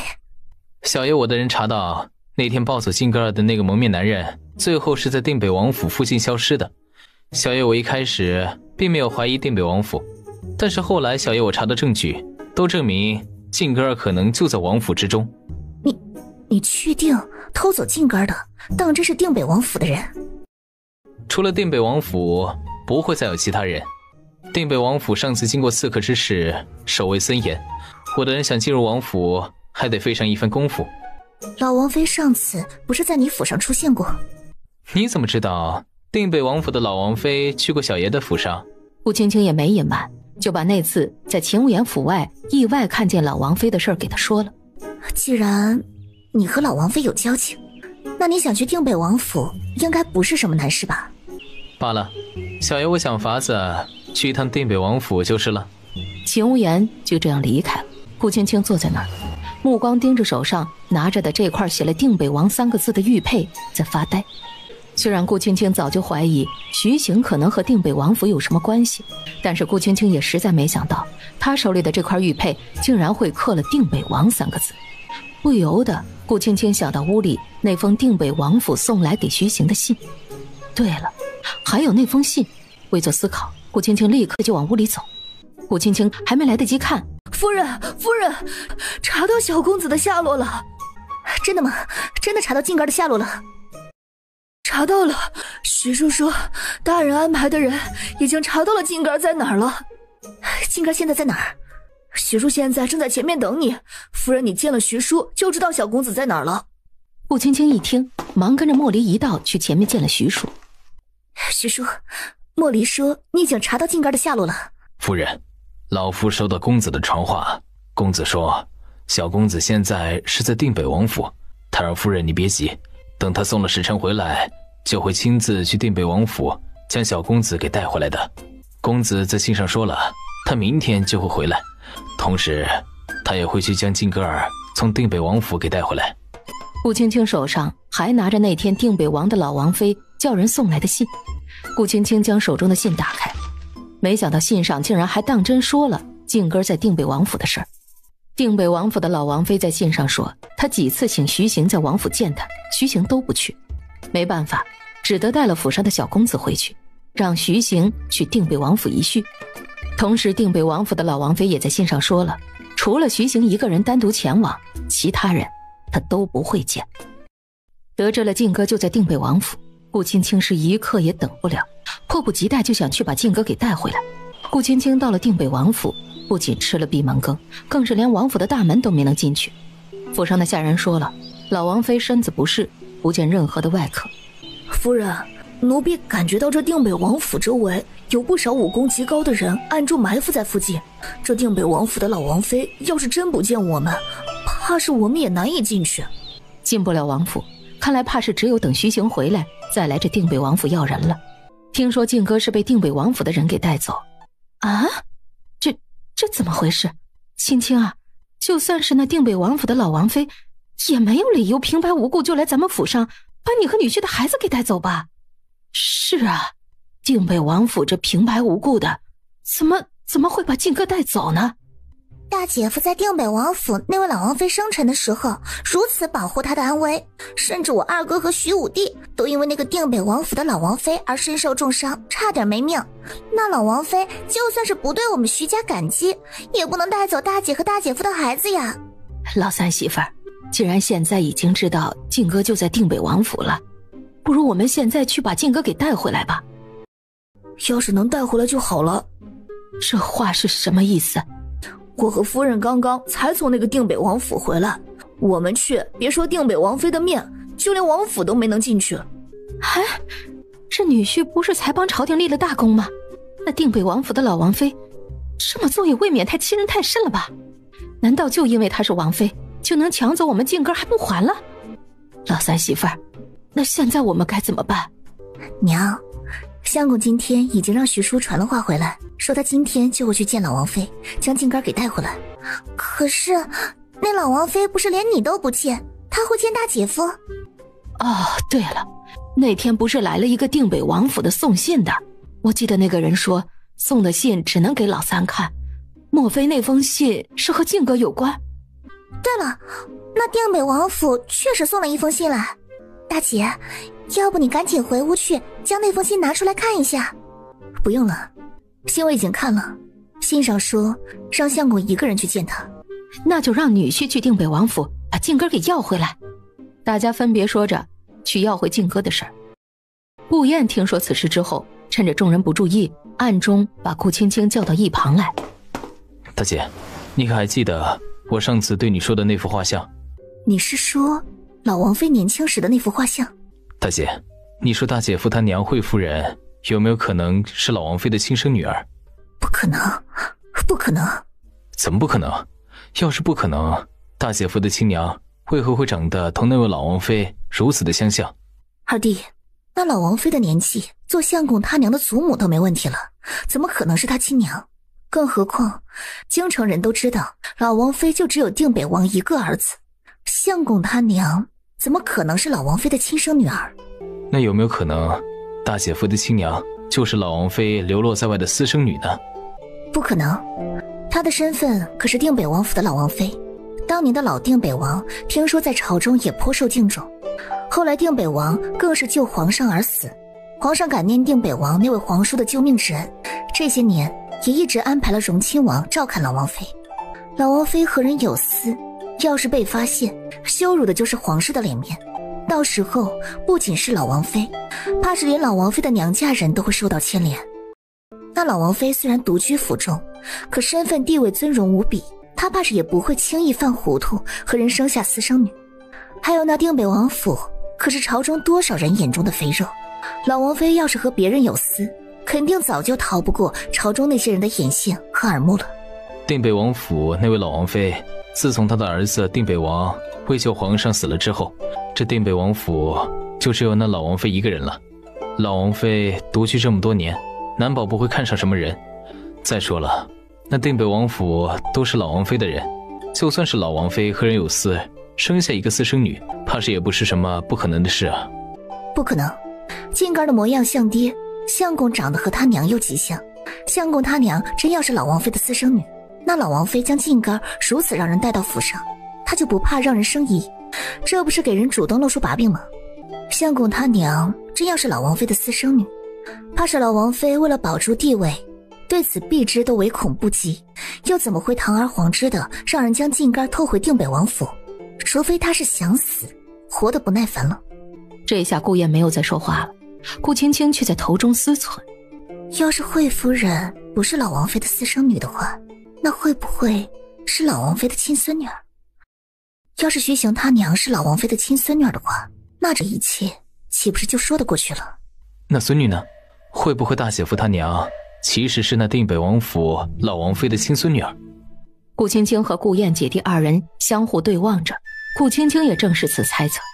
要是大姐夫他娘是那老王妃流落在外的亲孙女的话，那这一切就理所当然了。她独居这么多年，突然发现不仅有孙女儿，孙女儿还给她生了一个曾外孙。大姐夫他娘都没了，大姐夫又不肯去定北王府接那位老王妃，没有办法，于是老王妃就把你和大姐夫的儿子给偷了去。顾青青没有说话。对，绝对就是这样，要不然那老王妃怎会如此明目张胆的将静根儿给偷走，还送了信过来单独给大姐夫，让大姐夫去定北王府见他呢？可是上一次有一次我问了我婆母，我婆母说相公他娘的亲爹在相公他娘10岁生辰那天回徐府后，就一直陪在他们母女2人身边，没有离开过。而那位老王妃的儿子定北王，京城的人都知道他是救皇上而死，可相公他娘的亲爹却是在相公他娘成亲后都还一直活着。那位定北王，京城的人都知道他救皇上死的时候还不足30岁，可相公他娘的亲爹死的时候已经40多了。会不会是定北王当初根本就没有死，他只是假死？二弟，现在这些都只是你我2人的猜测，到底真相是什么我们都不能定论。目前我们也没有证据就能证明相公他娘就是那位老王妃的亲孙女儿，这话我们还是别在外面提。大姐，你就放心吧，这话不过就是我们姐弟2人私下说说而已，我不会在外人跟前提起的。顾青青自然是信他二弟说的话。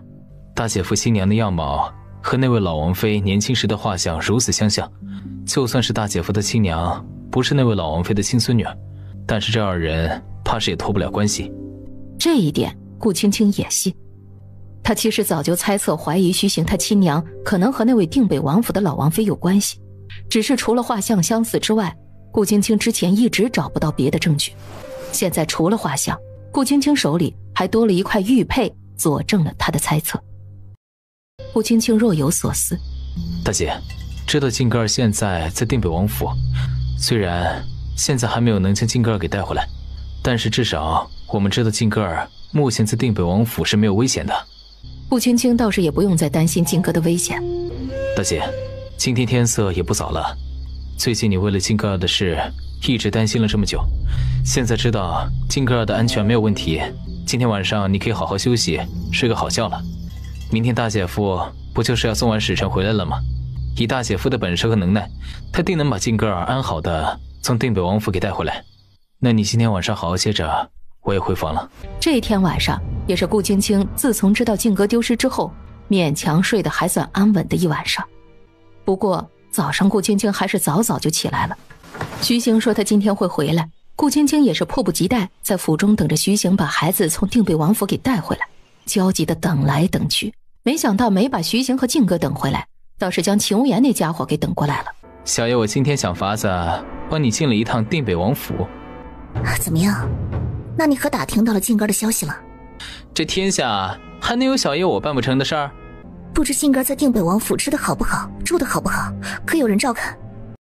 你就放心吧，那个小家伙在定北王府被人伺候的比小爷我都过得还好。他不仅吃得好，还住得好。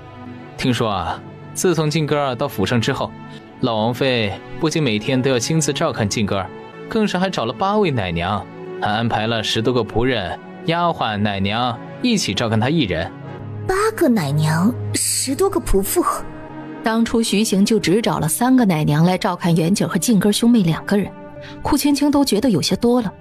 你可见到了静根？听说那老王妃整天都和那个小家伙在一起，寸步都不离。小爷我虽然设法见到了那个老王妃一面，还设法打听到了靖哥儿的一些消息，但是老王妃和那个小家伙一直寸步不离的在一起，小爷我也找不到机会去见那个小家伙。顾青青现在知道靖哥在定北王府过得不错，还有人照看，也总算是稍微放心了些。那小子现在在老王妃府上吃得好喝得好，又有人照顾，你还是等那个姓徐的回来，再让姓徐的亲自去府上把靖哥儿给要回来吧。徐景昨个就让人传话回来，说是今天他会去定北王府把靖哥儿给带回来，只是眼看着天色越来越暗，徐行却还是没有回来。顾青青心下着急，大姐，大姐夫不是托人给你传的话，说他今天会回来吗？怎么到现在了也没有见大姐夫回来？哎，这该不会女婿他今天又因为什么事情耽搁不回来了吧？等了快1天了，顾青青这下也彻底坐不住了。哎，闺女啊，你这是要去哪儿啊？定北王府。顾青青没管沈氏和顾宁秀两人吃惊的表情，直接带着莫离主仆二人就一道出了徐府。夫人，上次那定北王府的人连门都没有让我们进，这次那定北王府的人要是还不让我们进去，那怎么办？放心吧，这次我们绝对能进去。定北王府，顾青青再次站在定北王府的门口，示意莫离敲门。很快，府上的下人就把门给打开。不是早跟你说了吗？我们老王妃的身子抱恙，不见外客，怎么又来了？我们怎么就不能来了，偏要来？哎，行了，任凭你是谁，我们老王妃都不会见你的。走吧走吧，别再来打扰我们老王妃休息了。要是惊扰了王妃，不管你是谁，那都得吃不了兜着走。谁说我们是来见老王妃的？你不是来见老王妃的？莫离也一脸不解地看着顾青青。你可认识这个？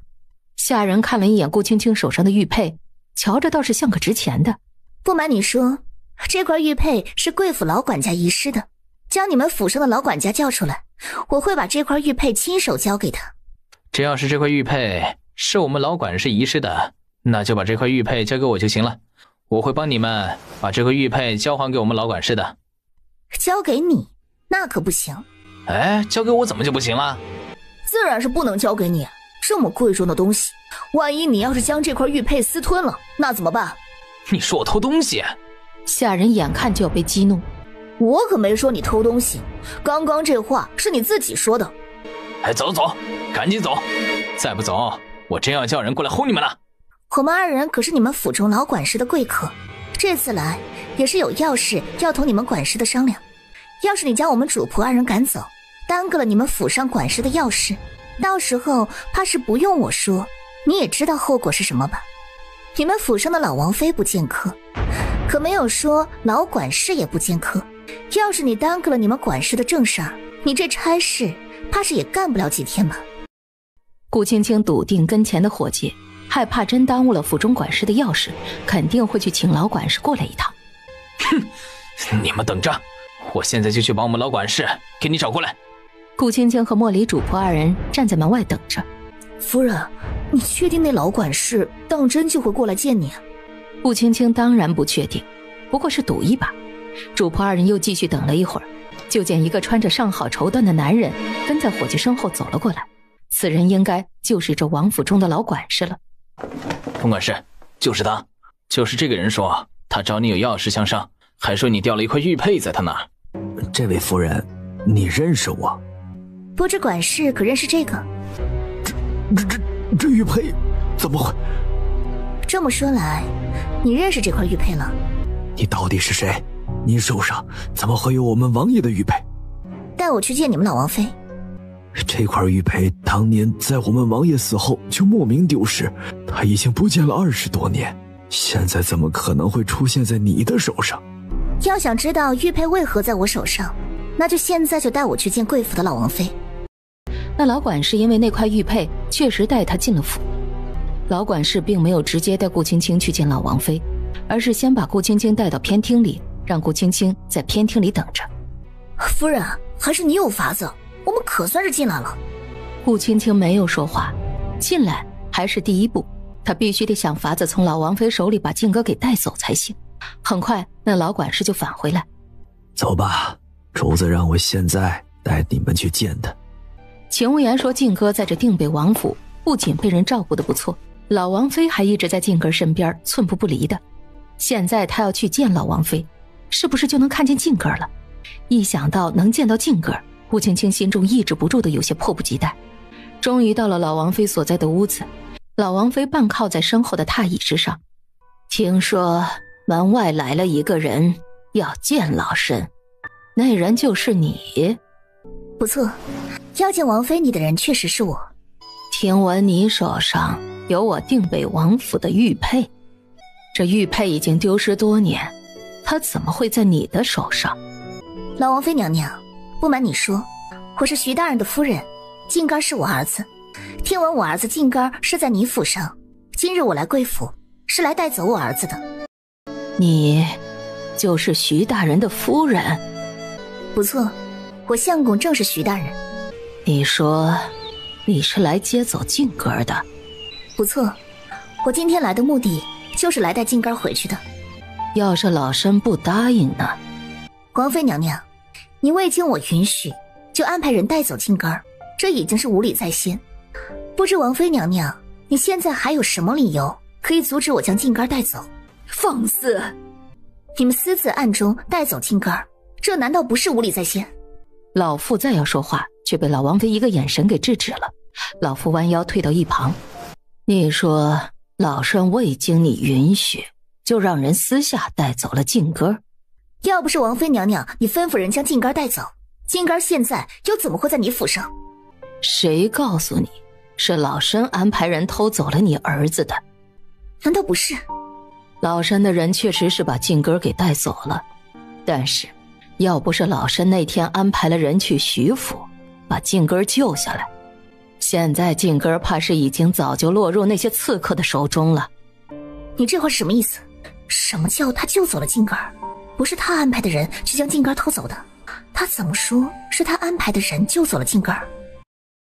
老身那天确实安排人去了徐府，但是老身安排的人不过是去徐府给老身传个话给徐大人。老王妃这话是什么意思？他的意思是他并非特意安排人去将靖哥给带走的。老身安排的人是去替老身传话的，没想到意外看见有人去徐府上偷孩子，老身安排的人看见之后就顺便出手救下了那个孩子。顾青青对老王妃的话是半信半疑。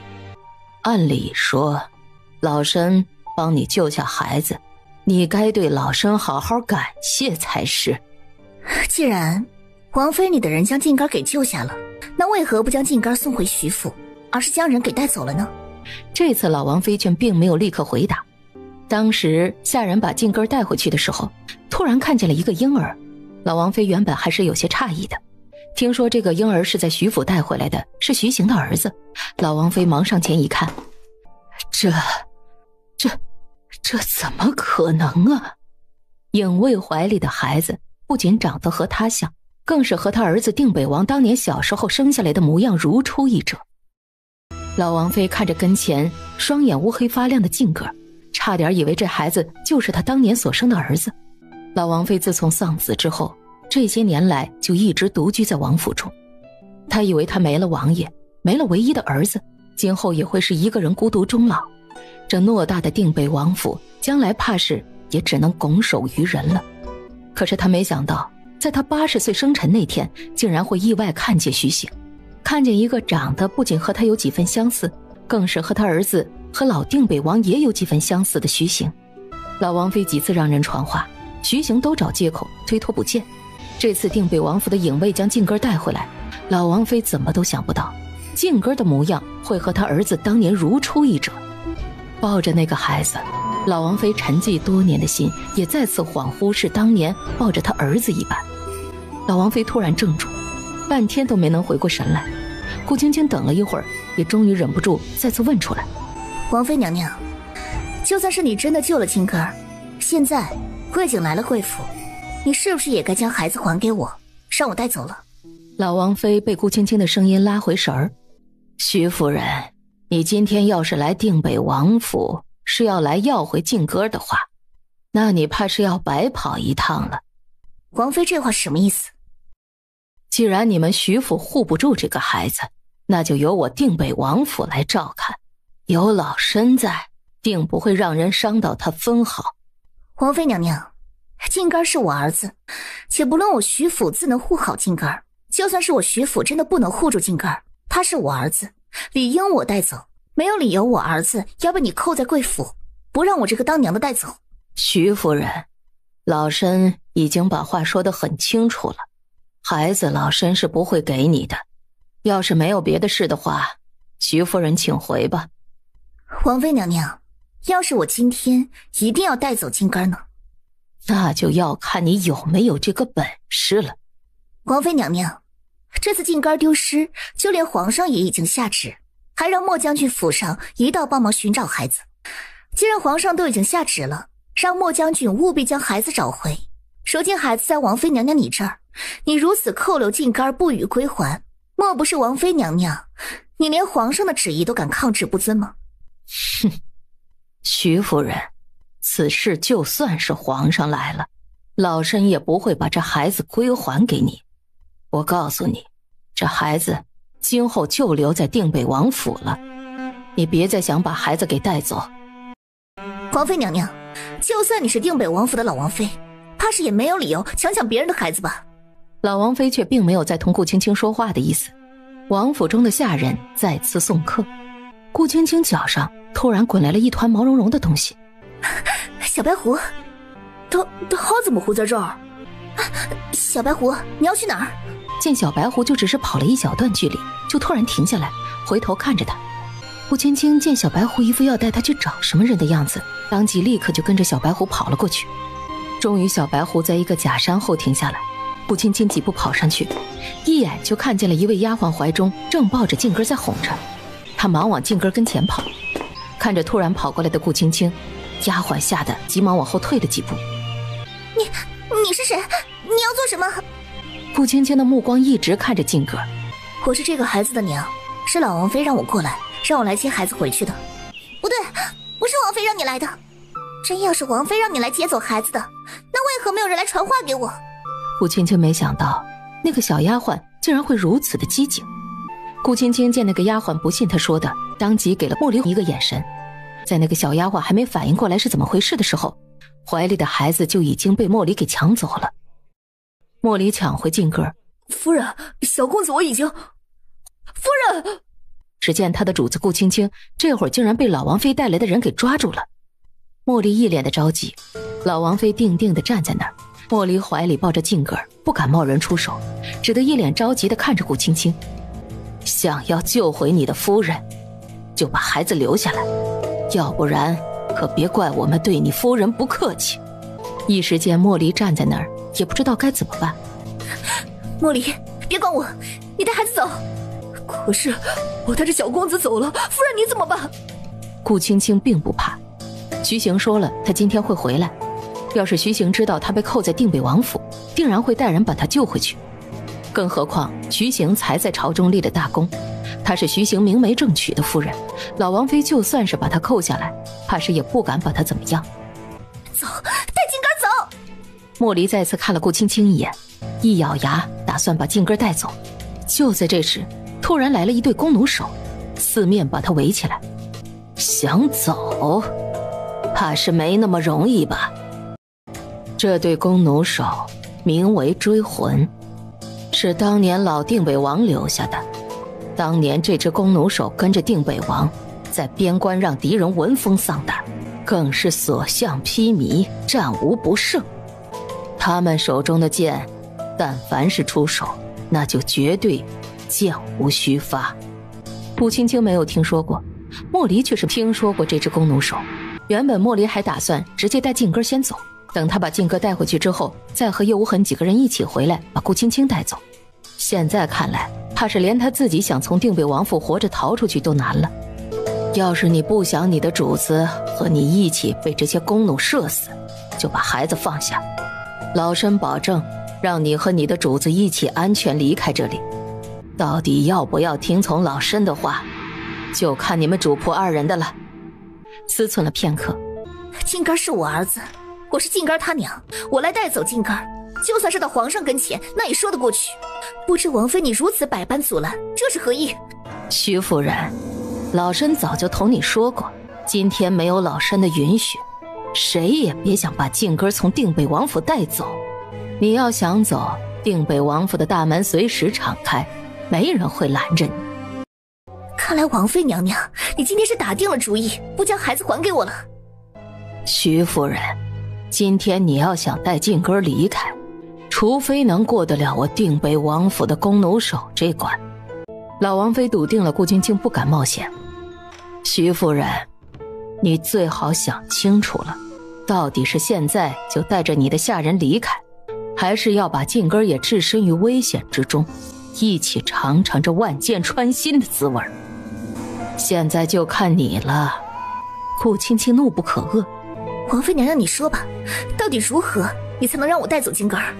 那老身也不妨再告诉你一次，想要带走静哥，绝无可能。顾青青的目光扫过将他们团团围住的弓弩手，又看了眼莫离怀里的静哥。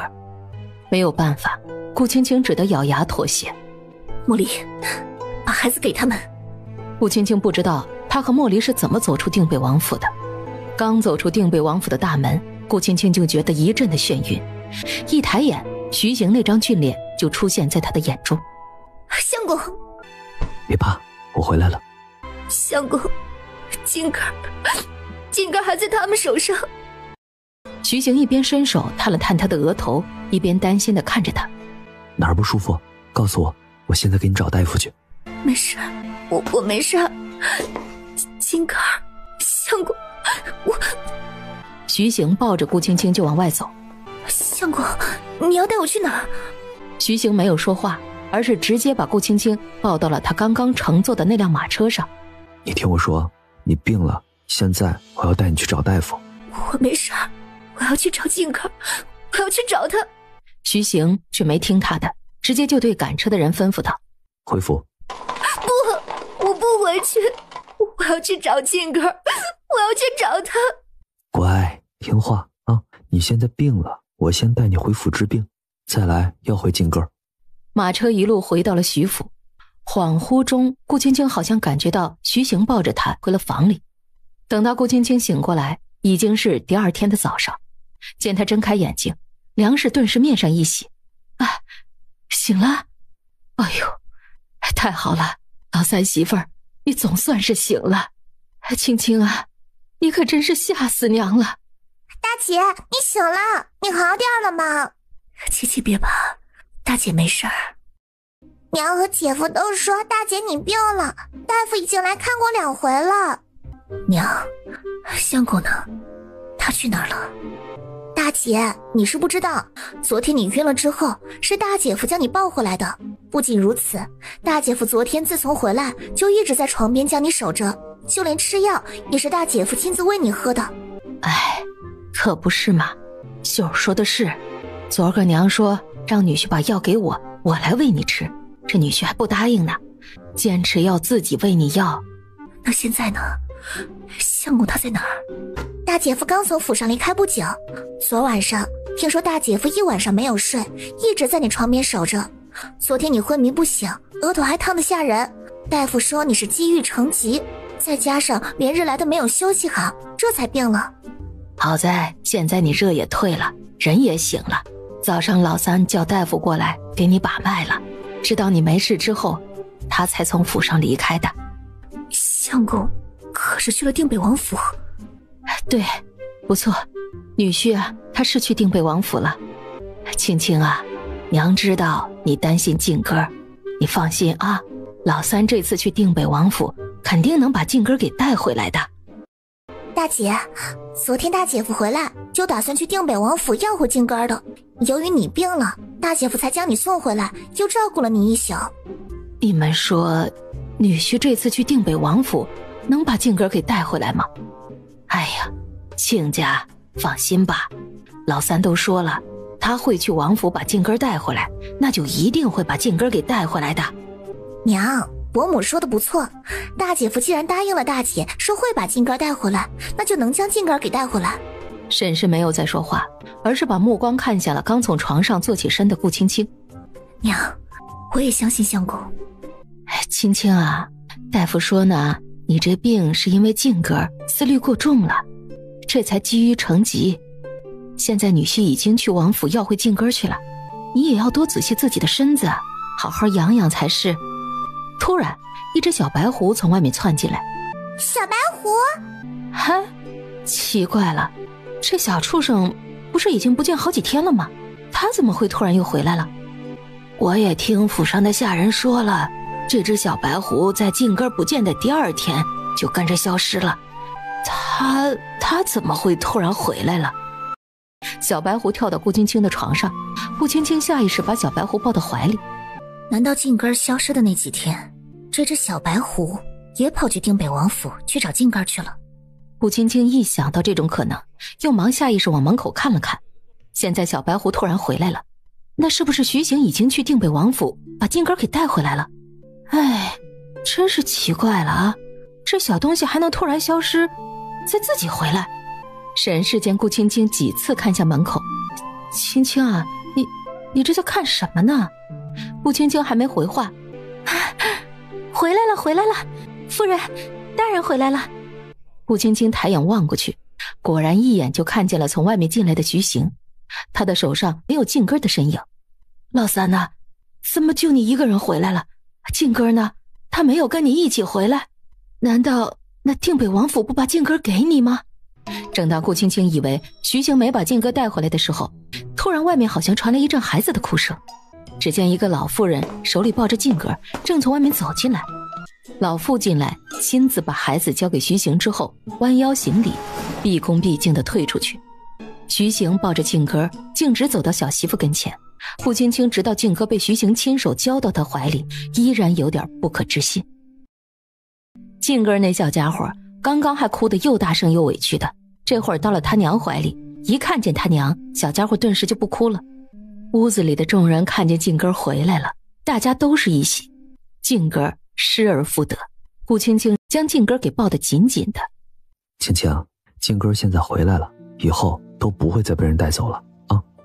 静哥回来了，大家都很高兴，知道小夫妻2个人很多天没见上，大家在屋里说了会儿话，也都退出去。对了，相公，老王妃是怎么答应将静哥还给你的？听定北王府的下人说，昨天自从你去了定北王府，静哥见了你一次后，就在定北王府哭闹不止，不止不吃东西，还一直哭。府上的下人和奶娘啊都哄不好，静哥这饿了2顿了。他在定北王府不吃东西，今天早上定北王府的老王妃就同意我将静哥给带了回来。顾青青看着小家伙的模样，想到小家伙昨天哭了一整晚，还饿了2顿，不由得更是心疼了。好了，静哥已经被带回来了，这以后啊，我都不会再让静哥离开你身边了。这次的事，我也不会再让它发生一次。相公，你到底是如何让老王妃答应将静哥还给我们的？在去定北王府之前，我先去宫里请了一道圣旨，我拿了圣旨去定北王府，有皇上的圣旨，除非定北王府想抗旨不遵，不然也只能将静哥还给我们。想起昨天晚上在定北王府老王妃说的话，相公，昨天我在定北王府听闻老王妃说，不是她吩咐人来徐府带走的静哥，而是她吩咐人来徐府想给你传话，却发现静哥被人偷走，意外救下了静哥。你说那老王妃说的可是真话？到底是不是真的，一查便知。这事要是真的如定北王府的老王妃所说，那静哥和袁姐这2个孩子怕是接下来都有可能会有危险。你放心，我会安排人将那天想偷走静哥的刺客全部都查清楚，定会护你和2个孩子安好。或许是徐行的眼神和声音太过踏实，顾青青莫名的一阵心安。啊，对了，相公，你给我的那块玉佩上是有字的。青青，他吃饱了，现在是不是也该轮到我了？你说什么呢？可怜刚吃饱的静哥还没有被他娘抱够呢，就被他爹扔给奶娘抱出去了。屋里顾青青小脸通红的看着徐行，累得浑身都发软。一想到刚刚的事儿，小脸就不由得再次红了。对了，青青，之前我听你说玉佩上有字。这个玉佩上面确实有字，这个玉佩上的字必须要将玉佩放在寒冰上才能看得出来。顾青青说完，就叫来府上的下人，吩咐府上的人下去准备了一块寒冰之后，顾青青接着将玉佩放到了寒冰之上。很快，玉佩上就出现了定北王3个字。当徐行看见定北王那3个字的时候，俊脸上的表情更是从淡定变为了震惊。你说这块玉佩是你娘留给你的，可为何这块玉佩上会刻着定北王3个字？你说你娘会不会和定北王府有什么关系？不然为何这块玉佩上会刻着定北王3个字？你猜得不错，我娘应该的确是和定北王府有关。不知你娘和定北王府有何关系？我也只能猜测我娘可能和定北王府有关，具体有什么关系现在我也并不知道。我第一次见定北王府的老王妃是在老王妃的生辰宴上，当时第一次看到老王妃，我就觉得她的长相和我娘长得极像。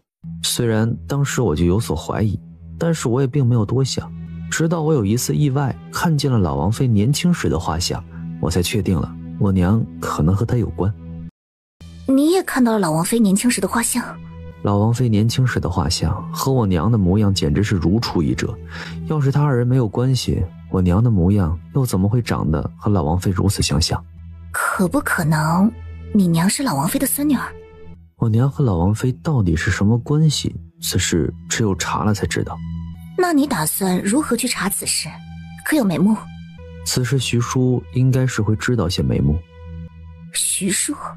徐叔是徐府的老人，当初我外祖父手上的生意也都全部交给徐叔在打理。徐叔手下这些年也积攒了不少人脉，此事从徐叔那儿开始查，应该找到线索最快。我会安排徐叔去查，也会把徐叔叫来问一下。徐叔是徐府的老人，我想我问他应该能问出一些事情来。相公，你之前就有所怀疑，既然你知道从徐叔那儿查应该能知道什么，可为何你之前从来没有去问过徐叔呢？不管我娘和定北王府的老王妃有没有关系，此事都并不重要。对我来说，现在重要的是你和2个孩子。这下换顾青青也怔了一下。确实，不管徐行他娘和老王妃有没有关系，现在对他来说最重要的也是徐行和2个孩子。原本我是不打算去查此事的，但是现在此事涉及到了你和静哥，除了查出那天来徐府想偷走静哥那些刺客都有什么人之外，同时我也会查清楚我娘和定北王府之间的关系。事关你和静哥，要是不将那天想偷走静哥的人查出来，你和静哥怕是随时都会再有危险。只有查清此事，将那天想偷走静哥之人找出来，才能永绝后患。还有现在老王妃她怀疑我是她的亲孙子，静哥是她的曾孙，要是不将此事查清楚，恐怕老王妃还想将静哥带走。相公，刺客的事我已经查出了一部分线索。那天想来我们府上偷走静哥的人，不仅有上次曾经出现在定北王府的那些刺客，还有瑞王和一批不知道身份的人。听说那波不明身份的人是在皇宫附近消失的。相公，那波消失在皇宫附近的刺客，该不会和宫里什么人有关吧？顾青青说完，这才发现徐行看着他，面带打量。青青，刺客的事情昨天徐叔已经告诉过我了，但是徐叔查到的东西远没有你查到的齐全。这些东西你是怎么知道的这么详细的？我……糟了，这些都是秦无言给他说的。顾青青被徐行看得心虚不已。是秦无言帮我查的。那天那些刺客来府上要偷走静儿，秦无言的人也恰好路过，看见静儿被偷，他手下的人也想出手帮忙救下静儿，不过最后却是被定北王府的人给带走了。顾青青把那天的事儿如实给徐行说了一遍。你说那个姓秦的那天也恰好路过？对啊，他就是这样说的。徐行若有所思，没有说话。怎么了？有什么不对吗？你真以为会有这么巧啊？那个姓秦的和他的手下的人会在静哥被偷走的时候恰好路过？你的意思是秦无言和他手下的人出现并非是偶遇？要是我猜的不错的话，这玉佩上的字也是那个姓秦的告诉你的。不错，那天秦无言来府中告诉我，他查到静儿的下落可能在定北王府，同时也就是在那天，秦无言突然告诉我这玉佩上有字，还告诉了我能看见这玉佩上字的法子。那个姓秦的，他是如何知道你身上这块玉佩的？就在镇上的时候，有一次秦无言救了我性命，当时我身上的玉佩意外掉在了地上，被秦无言捡了起来。那这么说来，那个姓秦的在镇上的时候就看见过你身上这块玉佩了？顾青青点点头。难道秦无言曾经见过这块玉佩？不可能，秦无年的年纪看上去比我还小1-2岁，这块玉佩自我记事以来就一直在我娘身上收着，他不可能见过。那这又是怎么回事？相公，这样吧，要不我去南宁侯府打听一番，问一下他是如何知道玉佩放在寒冰之上会有字迹，同时再问一下他是如何认出这块玉佩是定北王之物的，你看如何？相公，你不是想知道原因吗？我去问一下不就清楚了，说不定还能打听到点你娘和定北王府相关的东西呢。不行。顾青青见徐行的面色不容商量，这下也没有再说什么。昨天徐行去问了徐庶，也不知道徐行有没有问出来什么。这几天顾青青哪儿都不打算去，就在府上陪着静哥和元姐2个小家伙。自从静哥不见之后，二哥和二嫂他们也都很是担心。知道静哥找回来了，二哥二嫂也都赶过来。弟妹，太好了，总算是将静哥给找回来了。弟妹，我就知道静哥不会有事，现在静哥终于找回来了，你和三弟也终于可以放心了。梁氏也在一旁站着。娘，静哥找回来了，你也可以放心了。老三媳妇儿啊，静哥虽然是找回来了，但是那些天出现在徐府的刺客，不知道你和老三可知道都是些什么人呢？要是那些刺客没找到的话，娘很担心那些人会再来府上对静哥下手。娘，难道偷走静哥的刺客还没找到吗？娘，嫂子你们放心，那天来徐府想偷走静哥的那些刺客，相公已经安排人去查了。相公说他定会将那些刺客都给找出来。现在刺客还没有找到，弟妹，你和静哥也得多加小心才是。嫂子你就放心吧，这些事情相公都已经做好了安排。弟妹，可是我听说静哥是在定北王府找回来的，这又是怎么回事啊？定北王府是怎么将静哥给带走的？为何静哥会出现在定北王府啊？那天是老王妃安排了人来府上给相公传话，意外地发现了来偷走静哥的刺客，并从刺客手中将静哥给救了下来。就算是定北王府的人救了静哥，那他为何不把静哥还给你们？因为那定北王府的老王妃怀疑静哥是他的曾孙。什么？老三媳妇儿，你说什么呢？静哥他怎么可能是定北王府老王妃的曾孙呢？不，这不可能。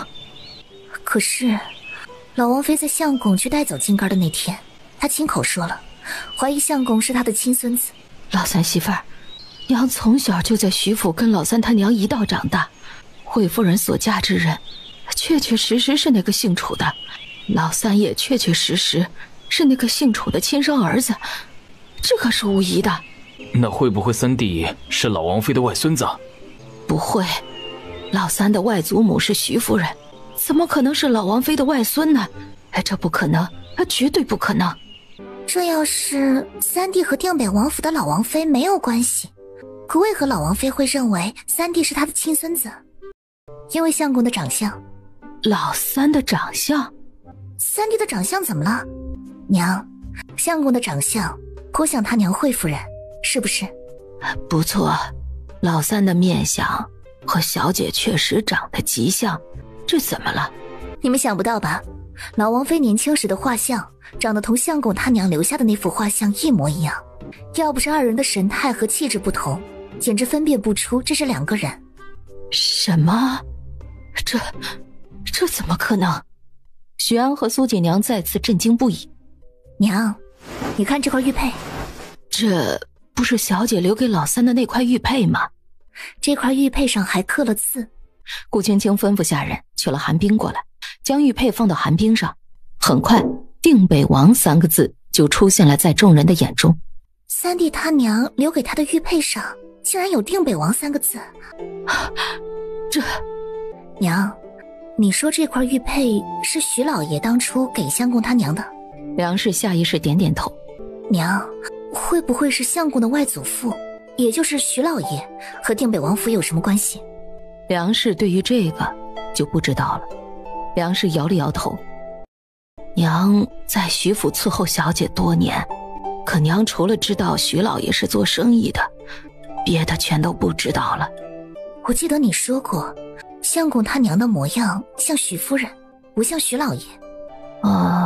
说也奇怪啊，小姐的模样竟然长得和老爷一点都不像，反倒是像夫人。不过小姐的模样虽然长得像夫人，却也只有3-4分像。如此说来，相公他娘的模样和徐老爷夫妇都不是太像。细论起来，小姐的模样确实和徐老爷夫妇都不是太像。那这玉佩上的定北王3个字又是怎么回事呢？本来顾青青还怀疑可能是徐老爷和定北王府的老王妃有关，毕竟这个玉佩是徐老爷留给徐夫人的。可现在徐行他娘的长相并不像徐老爷，反而像徐夫人，而徐行他娘的长相却又和老王妃年轻那会儿的长相一模一样。这到底是怎么回事？顾青青一时间猜不透原因。梁氏也没有再说话，倒是顾宁秀从外面跑进来。大姐，我们那位姑母在柴房大喊大叫的，已经闹了半天了，一直叫嚣着让你将她放了。大姐，你说我们现在该怎么办？我们那位姑母不知你打算如何处置？三妹，你让下人将那位姑母带到前院去，我随后就来。我现在就去。娘，二哥，这次想带走静儿的人，其中就有那位姑母，我去前院一趟。弟妹，这又是怎么回事？来偷走静哥儿的人怎么会有你姑母呢？顾青青还没开口，门外徐行就走了进来。老三，你回来了。相公，你今天怎么这么早就回来了？徐行不答反问。青青，刚刚你说来徐府想偷走静根人还有你姑母？不错，是的。说起顾香莲来，顾青青没隐瞒，如实就把这事儿给徐行说了一遍。他收了别人的银子，打算来偷走静根儿，不过在他来之前，静根儿已经提前被人偷走了。弟妹，你姑母她到底是收了何人的银子，又是怎么进府的？我二哥和徐武帝已经审问过我那个姑母了，他说他也不知道给他银子的人是谁，只知道那个人是蒙着面的，其他的就什么都不知道了。那他是如何进府的？是我娘。苏锦娘一惊。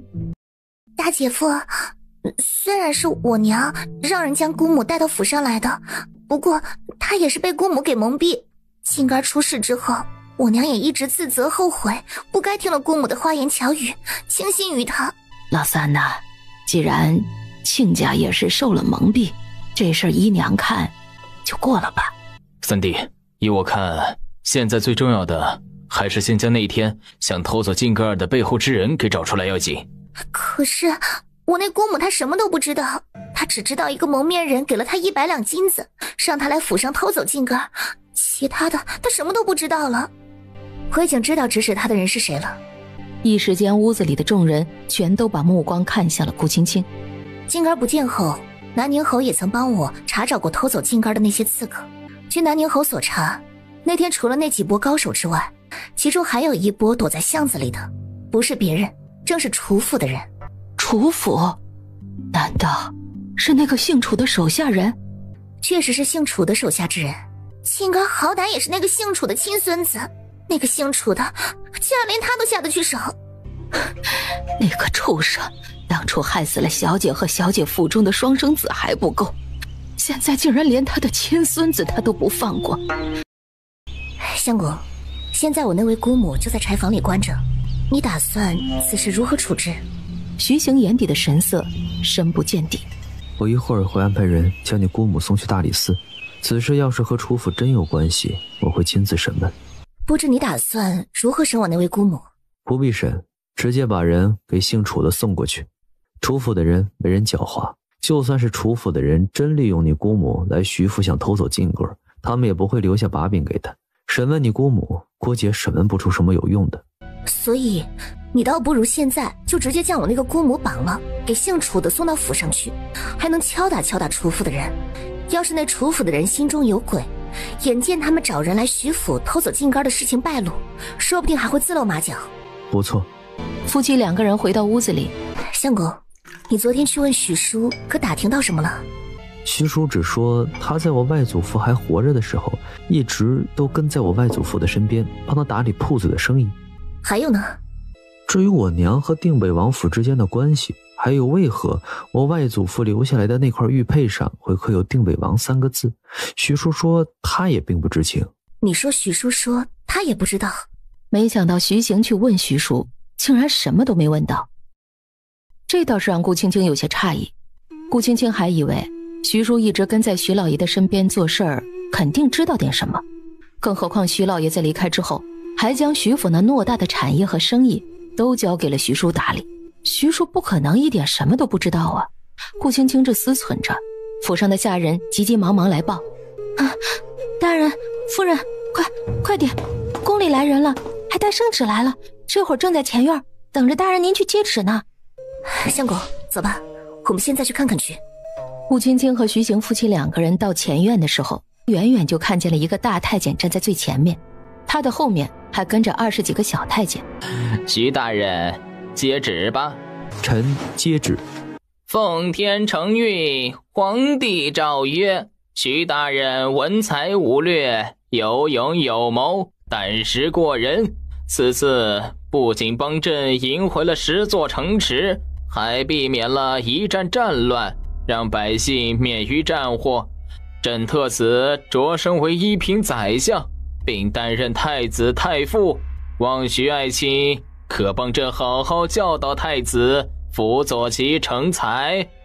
臣接旨，谢恩。哈哈哈，徐大人，咱家在这儿就先恭喜徐大人了。多谢张公公。顾青青忙给茉莉一个眼神。张公公辛苦了，这是给公公你和大家一点茶水钱，还你请收下。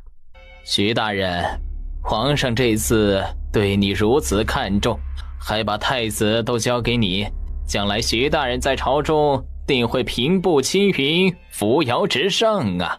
能得到皇上的器重，我定当好好的为朝廷效力，不负所托。张公公带着小太监们离开之后，梁氏等人这才从震惊中回过神来。女婿，娘没听错吧？皇上他封了你为当朝宰相了？梁氏看着徐行，吃惊过后则是一脸的欣慰。老三呐，小姐要是知道你如今这么有本事，不仅考中了科举，还当上宰相了，肯定也会为你高兴的。三弟，恭喜了！今晚上二哥亲自下厨，给你们做上一桌子好酒好菜，等五弟他们回来后，我们大家一起好好喝上一杯，庆祝庆祝。是该庆贺，是该庆贺。女婿现在那做了宰相那么大的官了，咱们怎么也得好好给女婿庆祝庆祝嘛。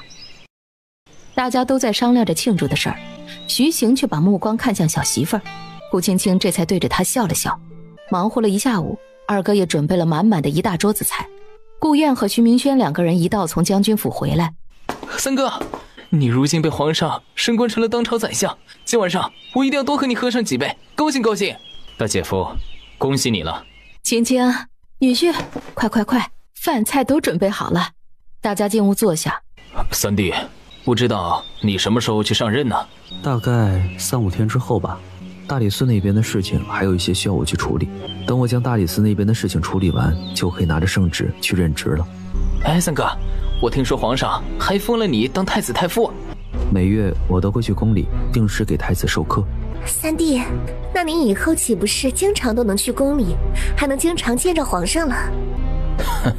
锦娘，三弟是去给太子授课的，应该只是能见到太子，皇上怕是三弟也不是那么轻易就能见到的。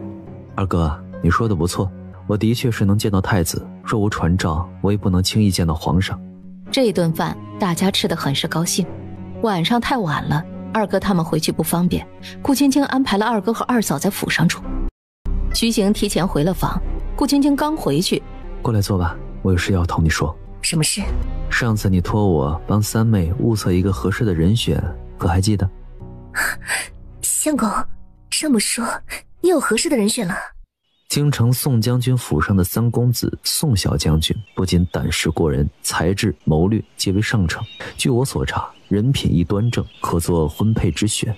别的且不论，人品必须要好的。纵然是家世不错，要是人品不行，三妹要是嫁过去，怕是也不会有好日子过。既然这位宋小将军人品家世皆为不错，那我回头就去跟三妹说一声，要是三妹听了也满意的话，就让三妹和她去相看相看。第二天一早，刚吃过早饭，顾青青就去了顾宁秀的屋里，把这事儿同她说了。顾宁秀一听，大姐，三妹，要是你点头的话，那大姐回头等你大姐夫回来，就让他去宋府给宋小将军回话，安排一个时间，你们见上一面。大姐，宋小将军不管是家世还是人品都是极好的，我不过是一个农女，宋小将军那样好的家世，我自觉得我怕是配不上他。